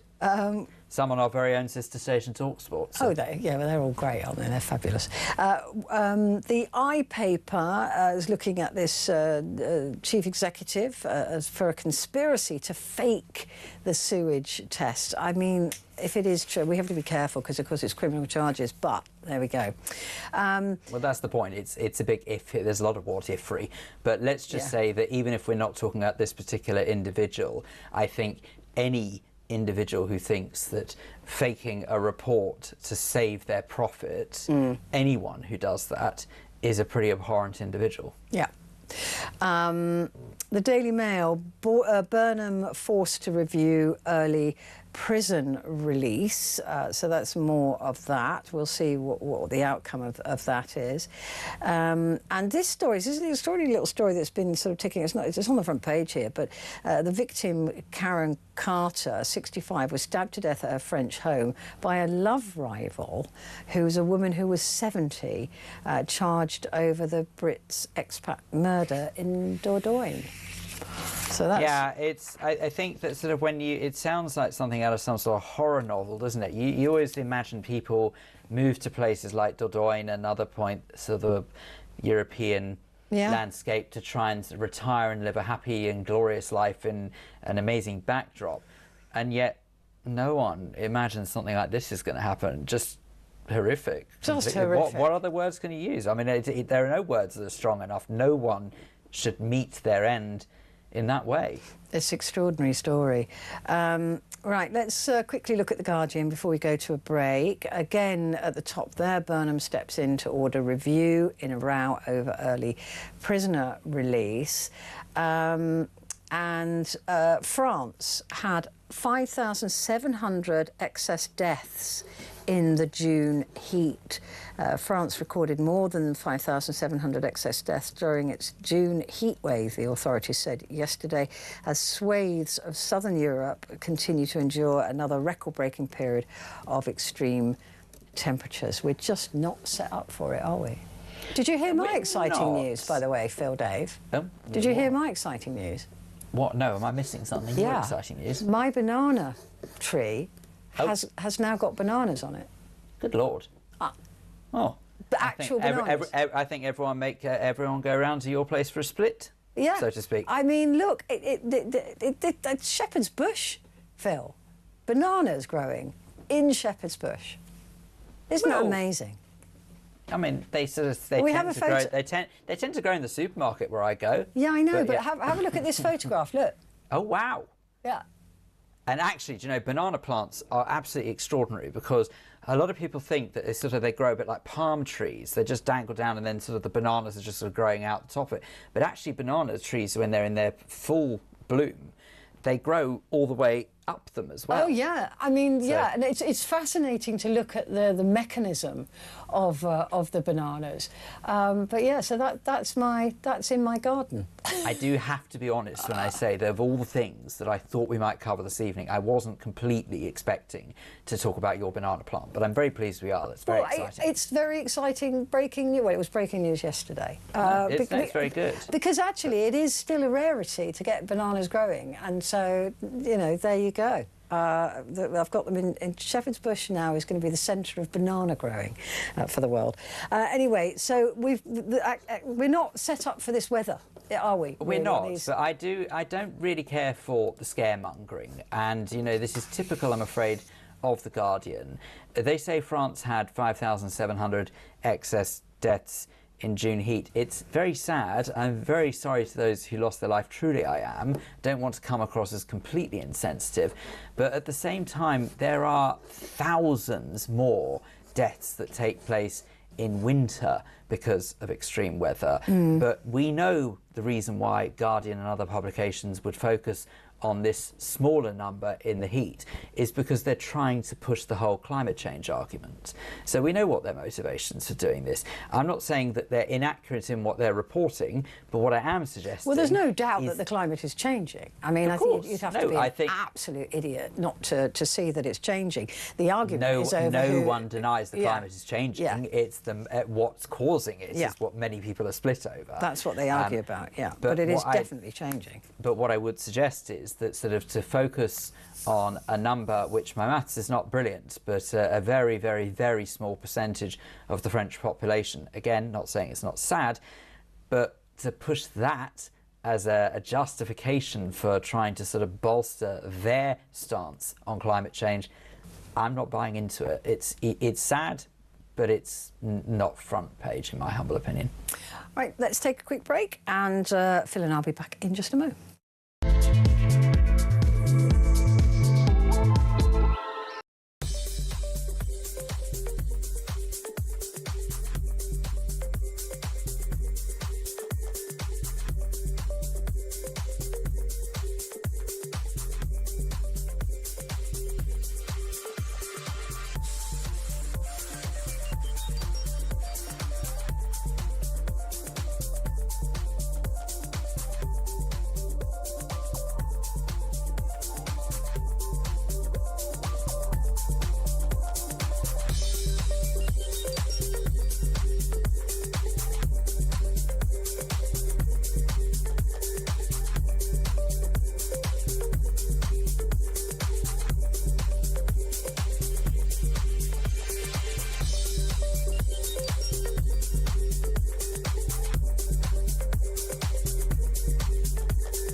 Across the UK, on DAB+, on YouTube, on your mobile, and on your side. This is Talk. Hello there, and a good evening. It is Talk, it is Petrie, and with me, Phil Dave, Talk broadcaster and editor. The Metro has gone with Lord of the Chants. Anna Sawar has now been gifted a lifelong job in the House of Lords, just so that he could enter the Burnham government as a big thank you, I think, for calling for Keir Starmer to resign. But not everybody's happy about this. No, and I'm not completely surprised. It sort of has smatterings of when David Cameron was brought back into government as well, really, doesn't it? It's, you know, when he was given a peerage just so he could work his way back to the front bench. Look, I understand it's a system we have in place.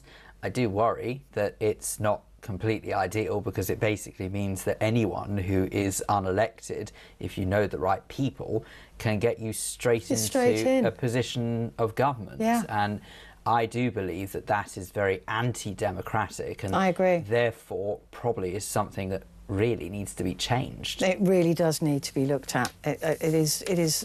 I mean, it's just the hypocrisy of it all. It's just the same old dirty politics all the time.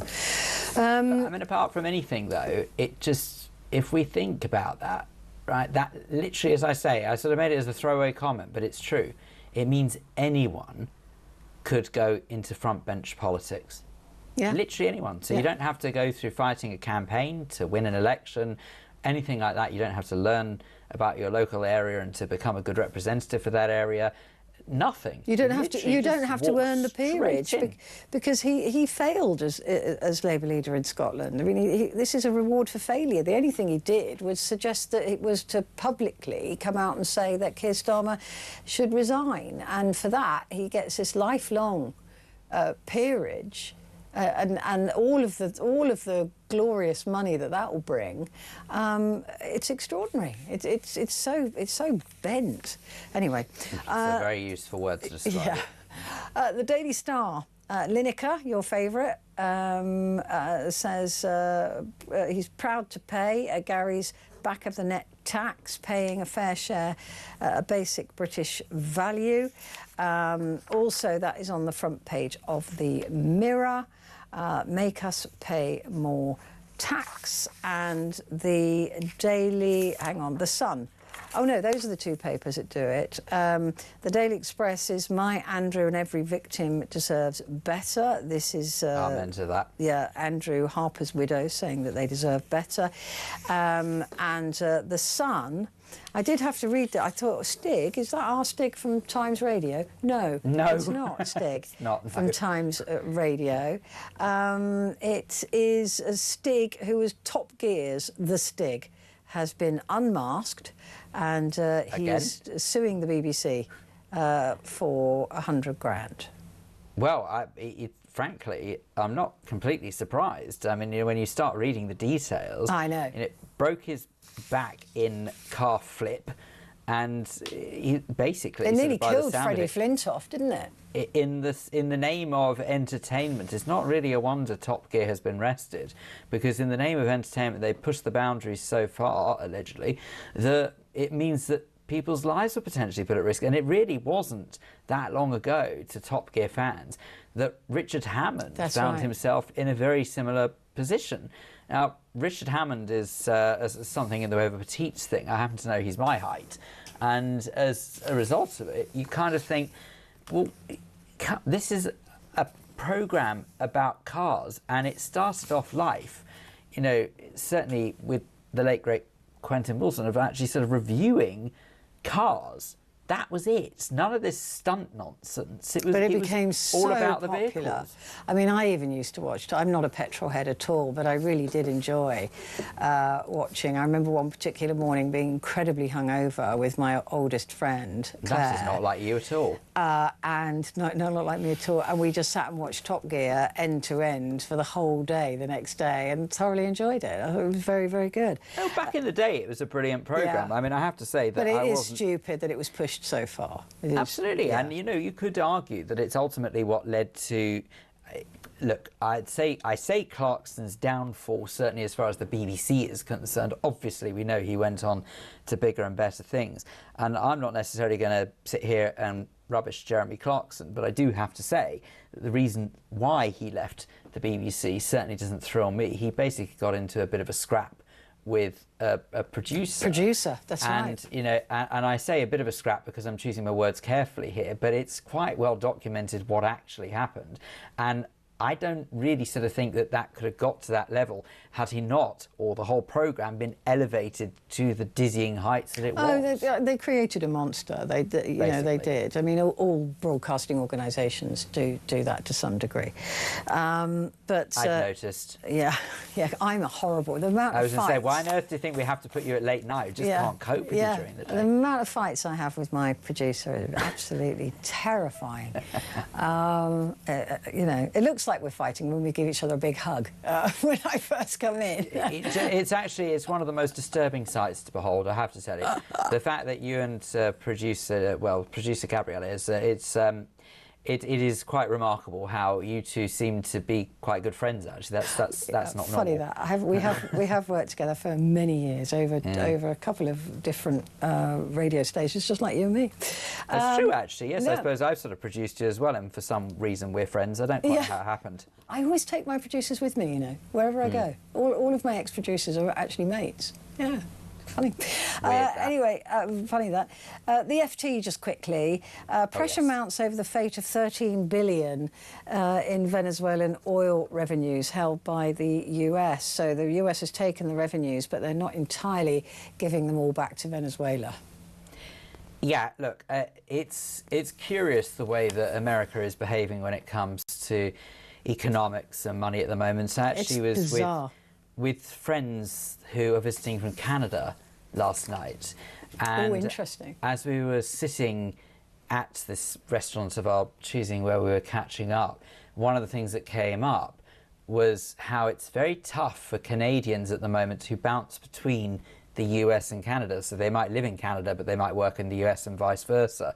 And they're saying that all of these tariffs, which some of them I understand, some of them I don't, are making life very unpleasant for just everyday citizens. So the way that money is being handled in the US at the moment, it's just quite a bit baffling. odd. It's quite baffling. It really is. But all things must come to an end. That's what you can tell your lovely Canadian friends, and also tell them they've got my full support. Phil, Dave, thank you very much indeed. Lovely to see you. Thank you for joining me to go through the papers. So coming up, it's just you and me. That's all that's left for the next hour, and we're going to be talking about Andy Burnham, and is he spending our money wisely? Give me a call.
across the UK. On DAB+, on YouTube, on your mobile, and on your side. This is Talk.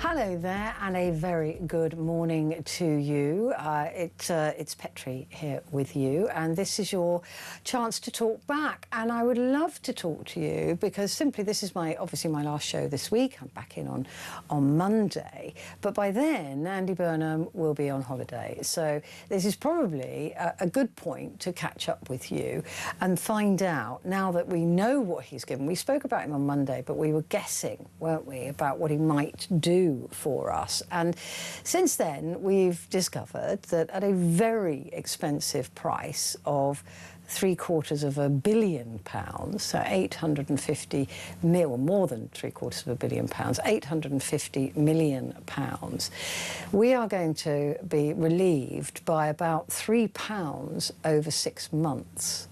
I suppose we're not being relieved of it. That's a good thing, but that's it. So it's quite an expensive 50p a month each, isn't it?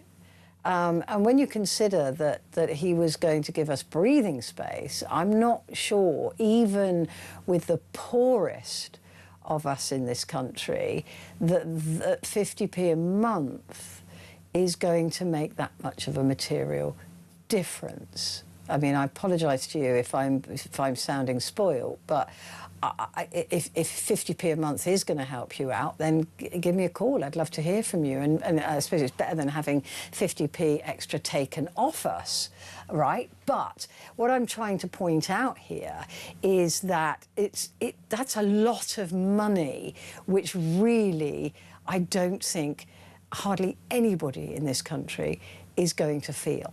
So it just feels like a waste of that money, in my honest opinion. I don't think it is going to make a difference to 99.99% of us, right? 50p a month, which is what it works out to be. You will have heard figures of £45 over the year. The reason I've come up with that is because that we know that it's only costed for 6 months, so you halve that. So, you know, you're looking at £25, you know, roughly. And then and that's being generous, for the 6 months or 6 or 7 months, £25. And then you've got the price of fuel going up by £22 in January. That's what it's expected to go up by. So actually, it is £3 over that 6 or 7 month period. So that works out at 50p. So there's my maths. I'm rubbish at maths, but I think I can just about manage that. So is our money being spent wisely? And then you look at the bus fare cap. Now, I have a little bit more patience for the bus fare cap, but I still think that for a single bus journey, they're capping to £2 instead of £3. But I think that people who regularly use buses will probably be buying a return ticket, or they will have already found that having a sort of pay-as-you-go weekly card, I don't know, they're called Oysters here in London. So you have your Oyster card, which reduces the cost of your fare. And I think a lot of people will be buying into that system if they use the bus on a daily, right, if you're going there and back to work. So I don't know if it's going to do, and it's going to cost £500 million. It's £500 million, more than £500 million.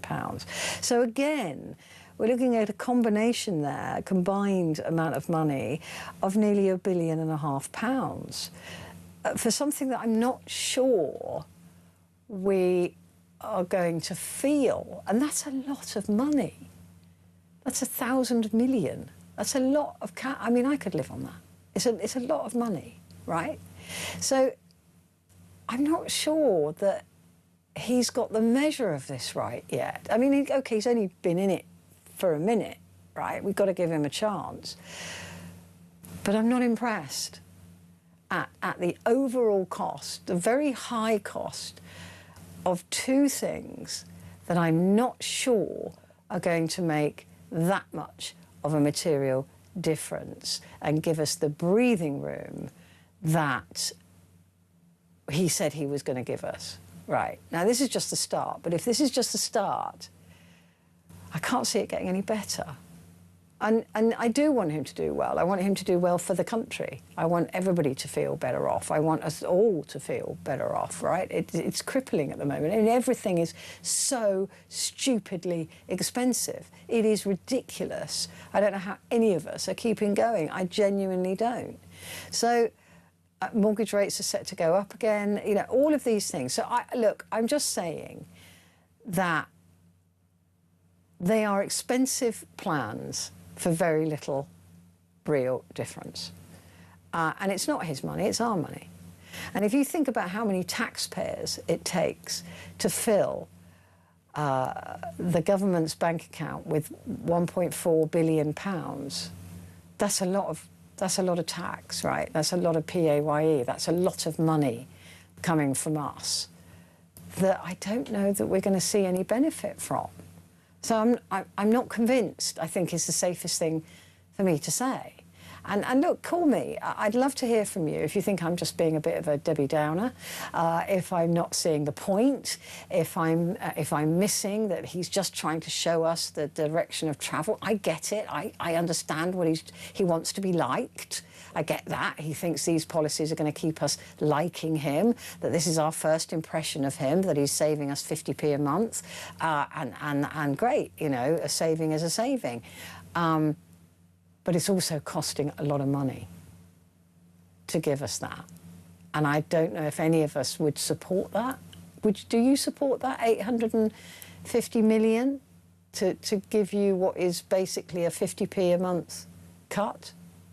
It just feels like a waste of money to me. I don't know. Maybe I'm wrong. It wouldn't be the first time. So do call me and tell me if you think I'm wrong. I'm happy to hear that. 0344 499 1000. Calls are charged at the national rate, but we do, of course, call you back. And text the word talk and your message to 87222. Let's go to the calls now. And Joe is in Brighton. Good morning, Joe. How are you? I'm fine. I spoke to you just a couple of weeks ago, and I mentioned I used to listen to you before and about your family at the time you had an issue. Do you remember that call? Yes, I do. A couple of weeks ago? Yes, I do. Yeah. I think you're right about the electric, but I can tell you in Brighton and Weymouth, they really do use the buses. It's so popular, the number 12 bus. And how much are the fares at the moment? So, pardon me? How much is a single fare at the moment? Do you know? Oh, it's that £3 of business, but you can get an everyday saver for £6 now or something. And you've got city savers if you're in the city. You've got different kind of pass if you're in the city centre. So you're right, there's different passes, but they have gone up quite a bit. They used to be £5, now they're £6 something. But this is just for the single fares. This is where the small print. This is where the small print matters, because I don't think it'll affect any of those. You do get quite a lot of people like who are homeless who do single fares. When I'm on the bus, quite a lot of homeless people do the single fare. Right. They go to spend one night with a friend somewhere else and then come back the next day.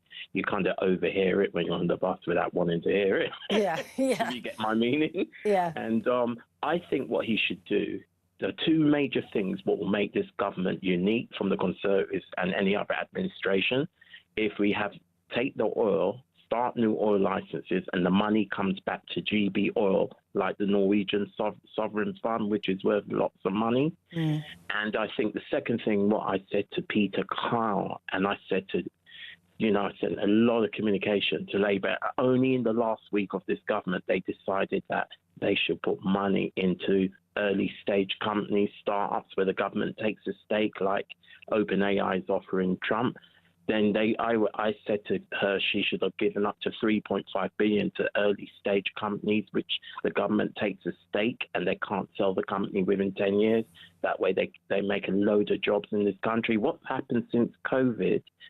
Shoreditch has collapsed. I don't know if Shoreditch was booming before COVID, and then we had the Silicon Roundabout go. We had all these co-working places all shut down, even the Google one after COVID. Macron really attracted steel companies to Paris and people going to Amsterdam with their startup companies.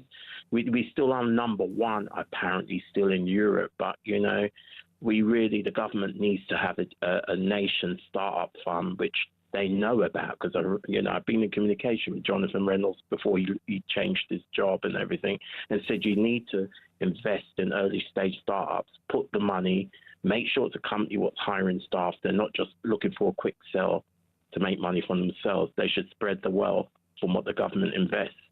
So those are the two things what will impress everyone if we have that GB oil, and it's going to be a nation sovereign. Yeah, fund. I don't know if we can afford a GB oil, because they were sold off to, you know, I don't know if it's Esso or one of the Shell or whatever. They own they own them now, or we still own the physicality of it, but the licenses and everything.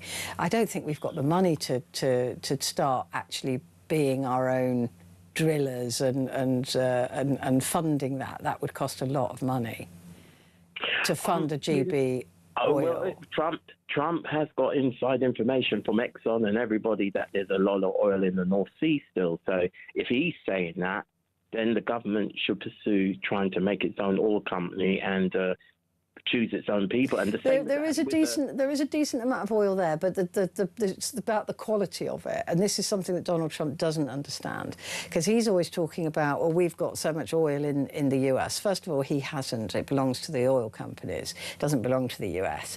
But also, the oil grade in America is very low grade. It's a very clunky, dirty, crude oil that has to be shipped out of the US to be cleaned and then brought back into the US, and that's why Canada is so important to the US, because they've got the facilities to clean the oil. So the oil that's in the North Sea, apparently all the really good pure stuff has already gone, and the stuff that's there now is again clunky, dirty crude, which is quite difficult to get to and quite expensive to get to now because it's much deeper. So it's not of the quality. There may be lots of it, but it's not of the quality that we could immediately use it in this country. It'd have to be sent away to be cleaned up and turned into the different types of fuel that we need. It's not as simple as just having oil. You know, you really do know your subject, because I've been told that too. But the Norwegians somehow have managed to get this well from the oil. I mean, maybe they were in there early. Yeah, and maybe their oil is just a lot cleaner. Not all oil is equal, and that is something that Trump does not have a handle on. Can I ask you a question? Mm-hmm. Well, I was thinking, if another thing with the National Care Service, what Boris was meant to get into, and then Starmer made another review, which to me was a coward. The first thing I expected him to do when he came into power was saying that we are actually going to launch the National Care Service, and he went into another review, and that's why Starmer went down. Everything was a review, and we never had any action. So I think if Andy Burnham can get cut a lot of things what we don't need, like you said, that electric thing, and make a national care service, even if it's only got 10 billion after we've cut from many other departments, that's going to be game changing. That will go down. I agree. That would be equal to the NHS being formed if they can do it. I mean, the rough estimates on a national care agency, you're looking at between 17 and 20 billion a year. I think that's on the low end, and of course that figure will grow because we have an ageing population. So we're looking at a significant commitment to a national care agency, and I think he's looking at death taxes, adding a 10% death tax to every single person, and that's where the money is going to come from. But of course that will take time. But I do think it would be a significant move in the right direction. I've always felt there should be, the care service should be equal to the NHS. Yeah, I mean, Petrie, I lived in Bournemouth for 23 years. I saw what Thatcherism done to the. Do you remember the local district hospitals? they all disappeared, you know, and there were no hospitals really in Lymington and they were so important as a sort of second-tier hospital, weren't they? Because a lot of old people would go there to recover, and therefore the acute beds weren't being taken up. See, this is the thing. Margaret Thatcher listened to the late Alan Waters, who was an American British industrialist, and he gave her all these free market ideas. Yeah. And she destroyed all the care homes in Bournemouth. And then we started to see it in London, Enfield Council selling all their care and homes. also there was care in the community, I think, which was her idea as well. Yeah, but that didn't work. You know how it worked. You know where Duncan Valentine, he made his money from care homes, and then he got into leisure clubs. It was like a business, like how vets. Oh, it was like a monopoly wheel, wasn't it? They were just making fortunes out of it. And now we've seen our vets sold to all Scandinavian companies, and same as our dentists. You know, most of the local dentists now in London belong to Scandinavian companies or Dutch or Canadian. Well, all I know is that it is just completely unaffordable. I mean, I need a new bridge doing, and I was quoted $6.5 grand. That's right. That's right. My friend has gone to Turkey and it costs $3 there. But as you know, it's a lottery, isn't it? If you go to Turkey, it's really. And you're talking about vets bills. I mean, they're all privately owned now, or most of them are privately owned now, because they know we'll pay the money. So my brother's dog was poorly, and he was quoted $3.5 grand in one vet, and he went to another one that was local to him that probably wasn't part of this scheme, and the other vet charged him $1.5 grand. £2,000 difference. That's right. It's disgusting. One last question, because I know you've got other people who want to ask you questions.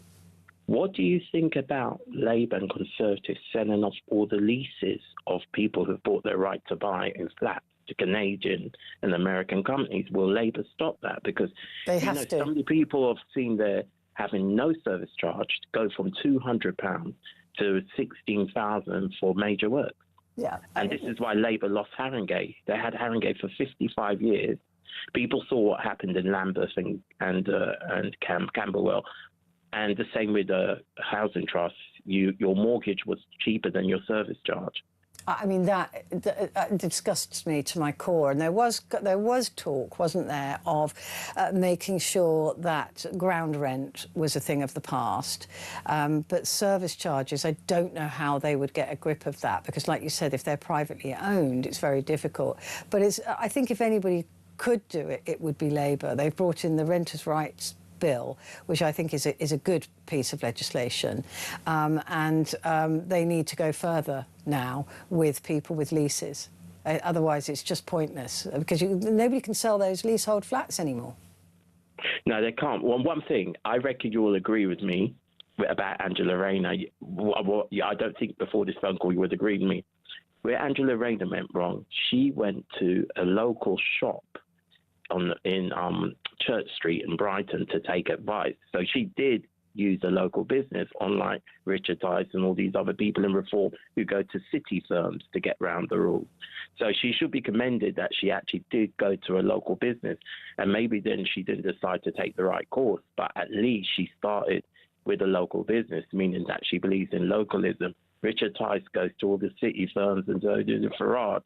So we can at least say Angela Rayner did start with a local business. Yeah, but it confuses me, Joe. It baffles me, because it wasn't that long ago that I downsized. So I sold one property and bought another. And there was no way that I was going to get away with not paying the stamp duty that had been figured out by my solicitor. And I wouldn't have been able to complete without, first of all, paying that big fat load of money that I had to give for absolutely nothing in stamp duty. So I just don't know how she paid the wrong amount, because it's not an advice. You don't choose. You don't get to say, right, I've done the maths on the back of an envelope and this is how much I think I've got to pay in stamp duty. You're told how much to pay in stamp duty. So I'm really confused as to how she managed to underpay it by £40,000. I'm very confused by that. I don't understand it. Too many advisors, probably, because she went to a local consultant just in Brighton. She didn't go to Charing Cross. Yeah, but I didn't Sorry, need to go to. I didn't need any advice. My solicitor told me. It just, you know, this is part. They're like you're told about the mortgage calculations and, you know, whatever else you've got to pay. It's like, right, on day of completion, this is your bill, and that's what you have to pay in order to own that property. So I'm very confused. I'd love to see the process of how that happened, because if somebody got it wrong, it was her solicitor. I'll be honest with you. I've had different advices from Company House, from HMRC. And depending on the operator's experience, they say, you know, they say one thing and then you speak to a more experienced operator and they said, no, my colleague got that wrong. No, I just got it. My solicitor just gave me the bill and I paid it. And because he said that's the stamp duty. I've done the calculation. That's the stamp duty. This is what HMRC is expecting. Pay it. And I just did. I didn't even do a rudimentary check on the numbers. You just pay what you're told to pay. So I'm a bit confused about that. But good on her for going to a local firm. Maybe she won't do that again if they gave her that wrong advice. Joe, lovely to talk to you. Thank you very much. There's some very good points there. I think it's some excellent points. Right, a quick break, and I'm back in just a moment.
Across the UK, on DAB+, on YouTube, on your mobile, and on your side. Hello there, and good morning to you. This is Talk, and it is Talk Back. And of course, it's Petrie here with you until the top of the hour. And we're talking about Andy Burnham. I've got a message here from Biddy saying he can't do right from wrong. Give him a chance. No, I agree, and I'm happy to give him a chance, but it doesn't mean we can't critique him along the way. And I just don't think. I don't think I'm liking what I'm seeing so far. I mean, look, the intent is there. I get it.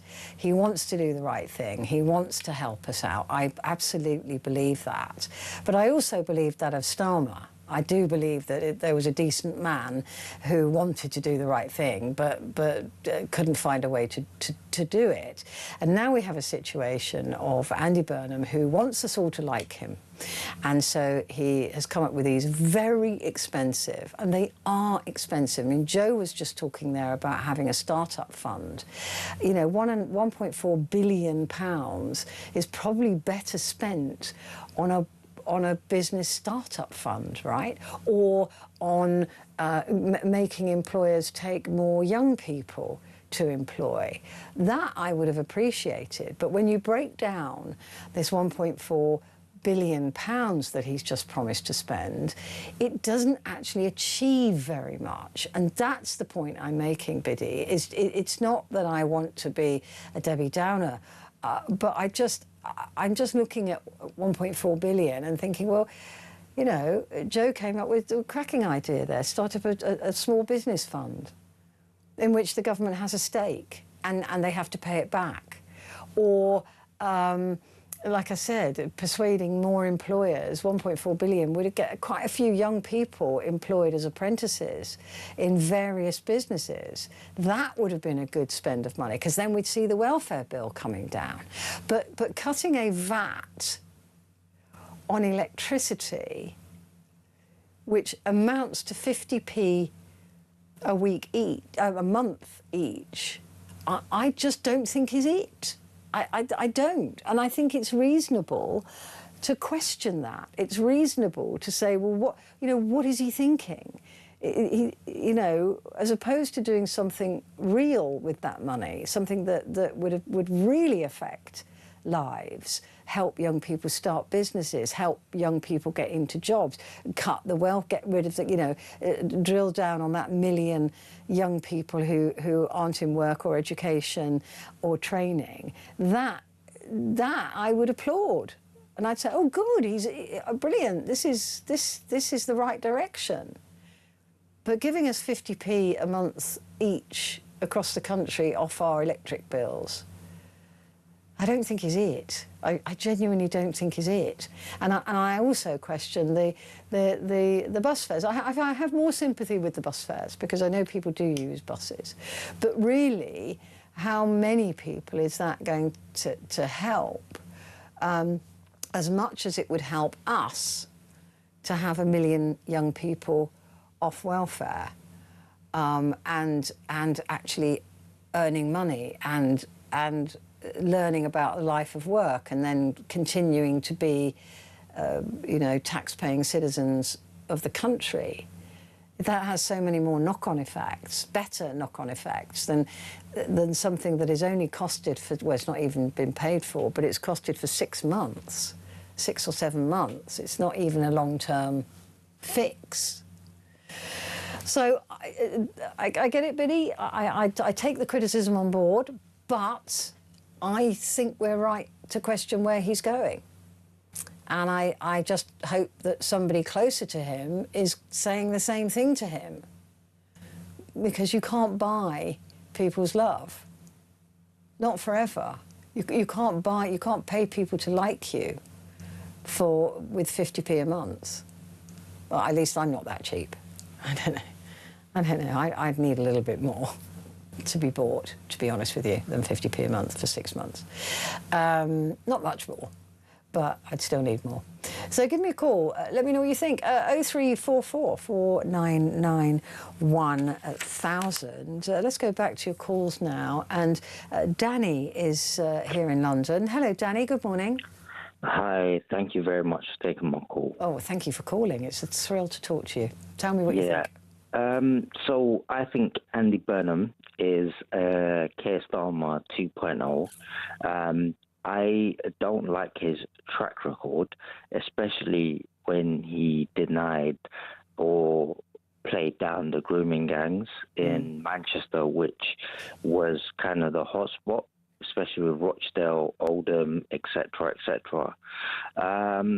I just do not understand why Andy Burnham, especially after today when we heard Westbury and Shabana Mahmood joke, which may have been, like an inside joke or just something colleagues do, but that does not, given everything that's going on in the UK at the moment, that is not funny. That is not. It's not funny. Appropriate. No. And if you're going to have jokes, and we all have inappropriate jokes, right, Danny? I don't know about you. I've got friends with whom I'm incredibly inappropriate, but I don't do it in front of a microphone, and I might do it at home.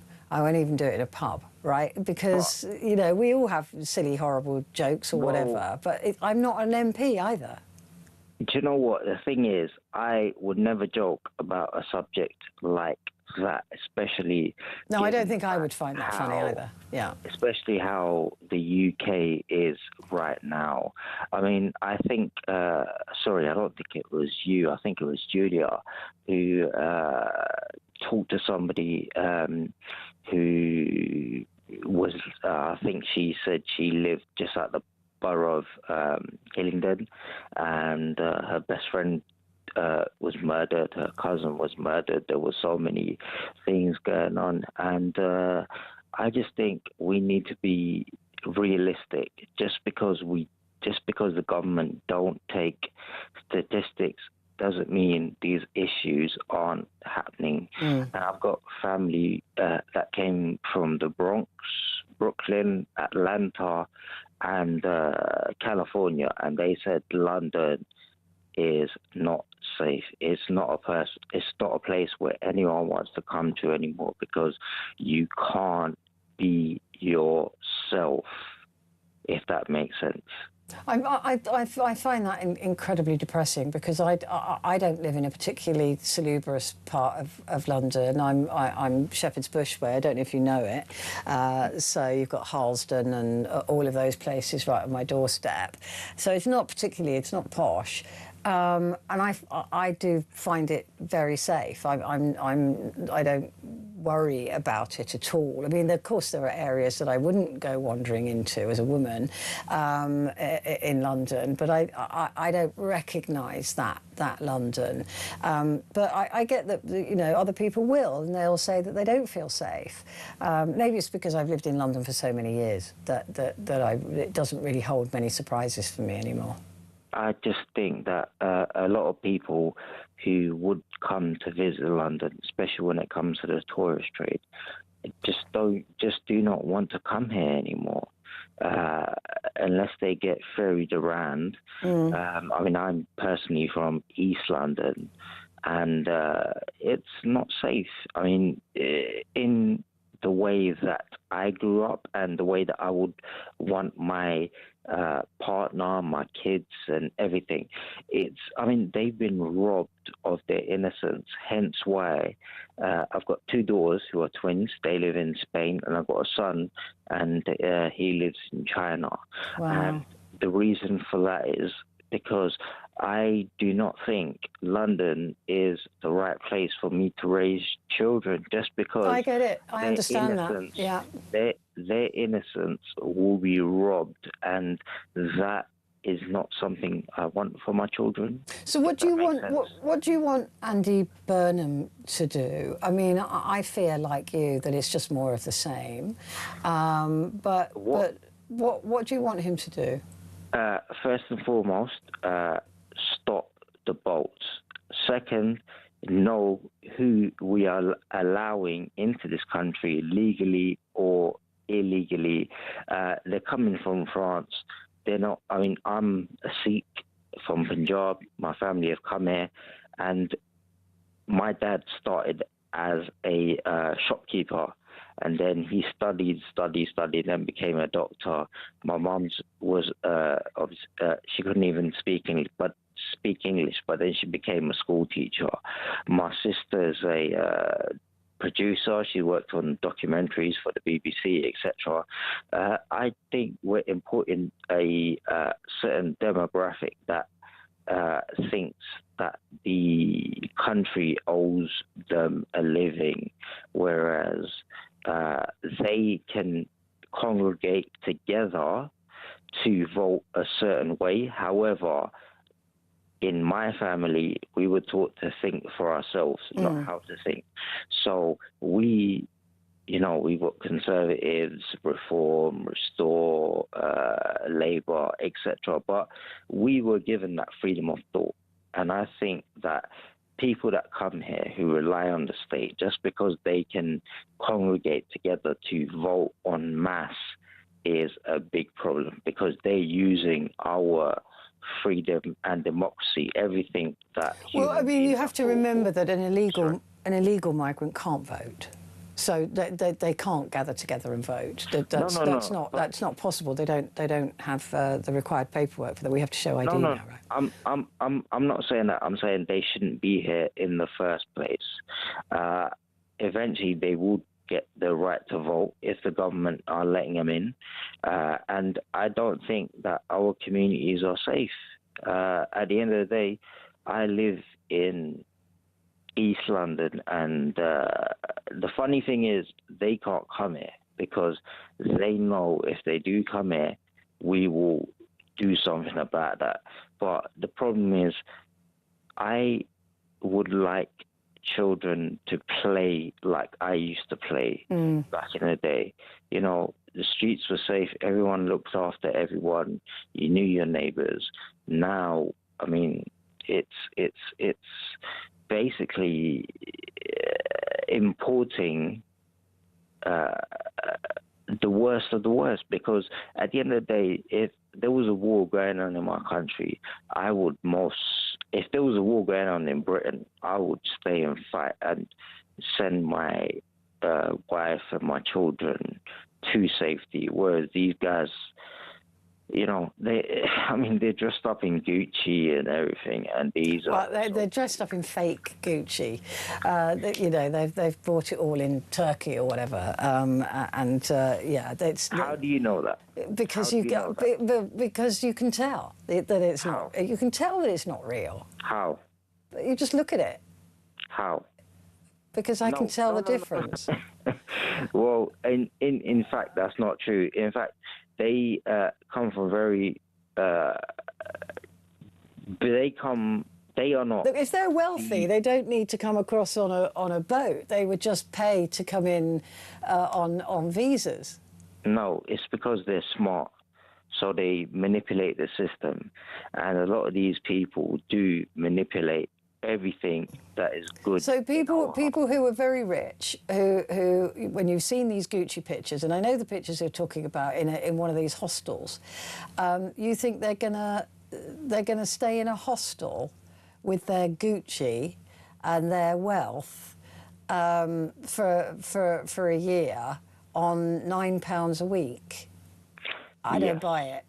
Yes, I don't buy it. 100%, because they have their own money, and they spend that on everything they need. But I can guarantee you, because I know their language. I know these type of people, and I'm not saying everyone is bad. Not my granddad who came here. They worked 364 days a year. They only took a day off on Christmas. And these people that are coming here now, they think we owe them a living. And I'm a second generation Sikh immigrant from Punjab, but we work and we integrate. But a lot of people didn't. A lot of people didn't want you here. Yeah, that's fine. But that's. But aren't you pulling the ladder up after you've come here? You're pulling the ladder up so no one else can come here. No, I mean, if we'd pulled the ladder up before your parents got here, you wouldn't be here. What I would say regard to that is that we want people to come here to be a part of British culture. We do not want people here that want Sharia law. No, I agree. But do you not think that there would have been some people that came across from the Punjab who didn't work very hard and who did rely on the state? You see what I'm saying? You've got to be very careful, because not everybody who came across when your parents did worked as hard as they did. If that was the case, we will call them out and put them in a position where they need to be, which is basically you come, you work, and, well, I mean, I guess the difference is that with Sikhs, we are told that we have to work hard. You do not claim benefits, so that other people can pay for your living when you have two arms. And I completely agree with that. And I do think there are people scamming the system. Of course there are. Yeah. But I would be reluctant to tar everybody with the same brush, in the same way that you wouldn't want to be tarred with the same brush when your parents came over. And there was resistance to that. There was resistance to people just like you. No. You don't think there was? No, of course not. Because my dad grew up, he was beaten by, skinheads, whatever. That's what I'm saying. So there was resistance. Sorry, let me finish. Yeah, no, there was no opportunity. He did that. He said he did not feel that was at that time was neglected to him. But what he did say was, when I grew up in East London at that time, he said it was better in the 60s with the skinheads or whatever, as opposed to what the Pakistani Muslims are doing in this area. And they were doing so much. It was, I mean, I lost my faith in humanity once I realized what was happening. Yeah, look, I get it. I do understand. I'm playing devil's advocate with you as well. But, you know, your father being beaten up was a resistance to people with brown skin coming to this country and trying to make a better life for themselves. And I'm just saying that what goes around comes around. And, you know, there are people who do want to make a better life for themselves. They're not all people are equal. Not all people are the same. And we shouldn't judge entire groups of people by the behaviour of some of them. That's all I'm saying. Danny, good to talk to you. Thank you for your call. I've got to take a break. Back in a sec.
Across the UK, on DAB+, on YouTube, on your mobile, and on your side. This is Talk. Oh. I just got told off. Anyway, very good morning to you. It's Talk Back with Petrie. I've been talking too much. I missed a break, but there you go. I'm going to read some messages now. Sammy says, quite frankly, they can keep my 50p, and I no longer use buses due to my health. I would have been more excited if you'd given those companies a darn good talking to and told them to sort it out, thank us and pay for it. That's Sam in Lancashire. Burnham or bust. What Andy Burnham is doing reminds me of when Jeremy Corbyn offered free Wi-Fi to everyone if he became Prime Minister. Andrew from Salisbury. Yeah, they do think we're a bit stupid, don't they? Give us something and we'll go, oh, thank you, like little puppy dogs. Mark has said Top Gear was worth every risk they took. A risk-free society is a dead society. That's because we were talking about Top Gear a little bit earlier on. Anne says the £2 cap on buses doesn't do anything for rural areas where there are no longer any buses. Thank you, Anne. Mark again says, you may not be loved if you go into politics, but you can be respected. Frank Field was respected because he was worthy of respect. And he also says the core problem is state-funded work and state-funded idleness. Yeah. We need to shrink the public sector and unburden the private sector. We need a boom across all sectors. And I completely agree with that. I've always been a fan of shrinking government. I think that we need less government, less interference in our lives. This is Keith from Worthing, the £2 bus fare. Most people I know use the bus regularly for work, etc., buy a season-type ticket for a fixed price, no matter how many journeys. Therefore, the £2 will only affect occasional users. That's exactly what I was saying. It was brilliant. Joanna says, VAT on electric is a waste. Some 86% of people heat their homes with gas. I do. During the winter, only about 8% use electric. So we save 5%, but the new October rate for dual fuel is up 13% anyway. Yes, all of my points. I'm glad to see people are agreeing with me, apart from Biddy. Right, I've got to take another break, but I will be back, and I'm going to take a call from Pat when I come back.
Across the UK, on DAB+, on YouTube, on your mobile, and on your side.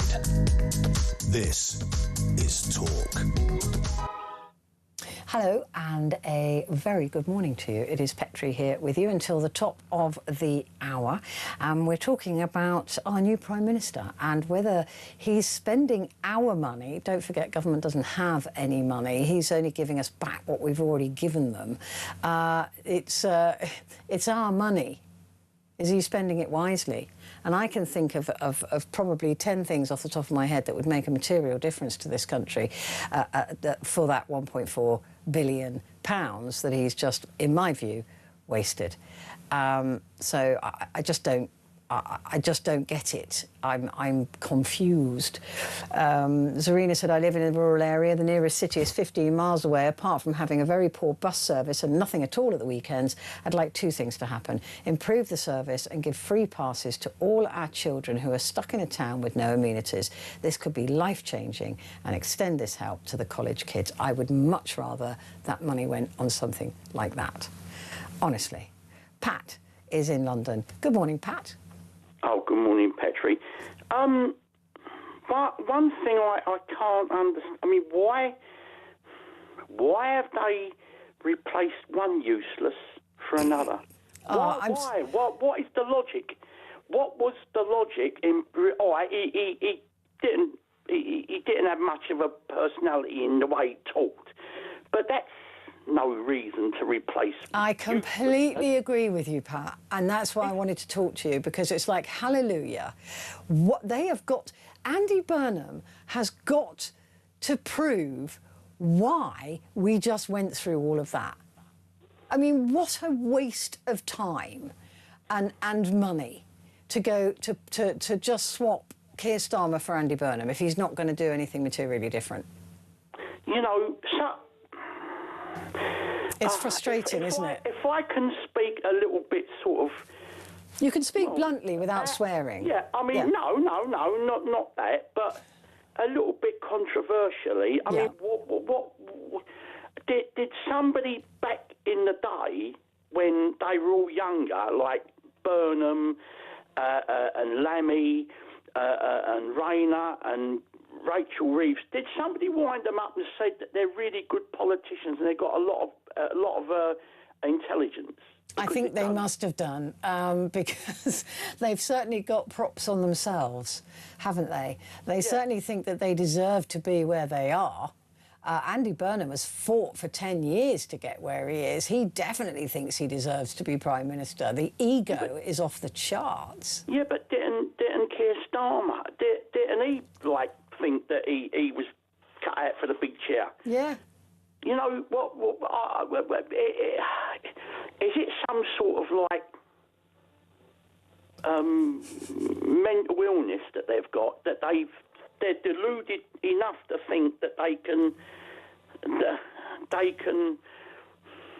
run a country. Pat, I share your frustration. I really do. I have always said that anybody who wants to be an MP should be immediately disqualified because they've got these grand ideas about who they are, and it's all about them. I mean, I firmly believe, and it is just my opinion, that Andy Burnham is doing what he's doing because he wants us to like him. And it's not about liking him. He's just gone, oh, well, they didn't like Keir Starmer, so if I throw them 50p a month, they can buy some sweeties with that. I can't even buy a Mars bar with that, can you now? But you know what I mean? That's what it feels like to me. He's come out of the gate going, like me, like me, like me. Do you know, if you want to be liked, keep your mouth shut. Do the job. Do the job.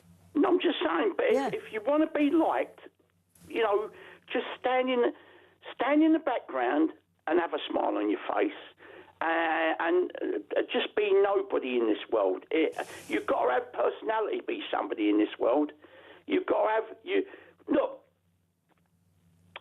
Brian. I'll give you an example. Brian Clough was a big mouth and a big head, but he could do the job. He took an East Midlands club like Nottingham Forest from off the bottom to the top in a few years. He wasn't liked because he had a big mouth, but he spoke. When he spoke, people listened. He had a personality about him, and he could do the job, and that is it. That is it. If you want to be somebody, know the subject. Yeah, I mean, I think that we don't need a Prime Minister that we like. I mean, we didn't like the last one, right? But I don't think that Andy Burnham is going to do any better, and I don't see why they bothered to replace Starmer with Andy Burnham. I don't get it. I mean, Margaret Thatcher was not liked, and many people don't like Thatcherism politics, but you can't argue with the fact that she was probably the most effective Prime Minister. Even if you don't like what she ended up doing, she got things done. And she wasn't liked. I mean, her cabinet didn't like her. You know, they didn't sit around all cosy having chats about their time in Manchester together, or Grantham, wherever she came. That's where she came from. They were terrified of her. They didn't like her. She wasn't very nice to them, but she was effective. And I think that we don't need someone to say, like me, like me. In government at the moment. We need somebody who's going to give us the cold hard truth and make the changes that need to be made. And I'm not sure he's the man for the job. No, I'll be what they call it, diplomatic, and I'll give him any time between now and March next year before he's gone, and there's a general election. I think he'll call a general election too. I'm saying between now and March of next year. Yeah, well, it's quite customary, isn't it? I mean, Theresa May didn't do it for 9 months, I think, and that was a big mistake because she lost her majority. But, you know, I think Boris Johnson did it 7 to 9 months or something like that. There's always a time period where they say, we're not going to call an election. But I think it will get to the point where there has to be an election because we cannot have another leadership contest. No. You and I, the public, just will not tolerate that. You know, and 5 prime ministers in 4 years now. It's enough. And you, look, before I go, Petrie, I know he's getting on, right. But there has to be a motion passed in the Houses of Commons at some point to say, as you said, there can't be this changing of the guard there. Once you elect a Prime Minister, he or she has to go the term. Unless they die or they're ill health, they have to go to term. Or there's a massive scandal. There can't be none of this because they don't like the person. No, I agree. There can't be no more of this. There can't be. Because it's embarrassing. Well, yes, but it doesn't do the finances or the affairs or the credibility of the country any good. I just think I think that the point that you originally made is absolutely brilliant, and that is why have they bothered replacing Starmer with Andy Burnham? And he's got to prove that he's worthy of that he's going to do something materially different. And I think that he's opened the books now and seen that he can't. And that this is the result that we're seeing now. It's going to be more. It's going to be more of the same, unfortunately. And I do think I'm with you 100%, Pat. I do think we'll see a general election sometime next year. Yeah, I really do. And maybe that's what we need. Maybe that's exactly what we need. Good to talk to you, Pat. I'm sorry to those of you that I didn't get a chance to talk to earlier on. A couple more messages here, though. He's been brought in to ensure a general election because they would never win with Starmer. Yeah.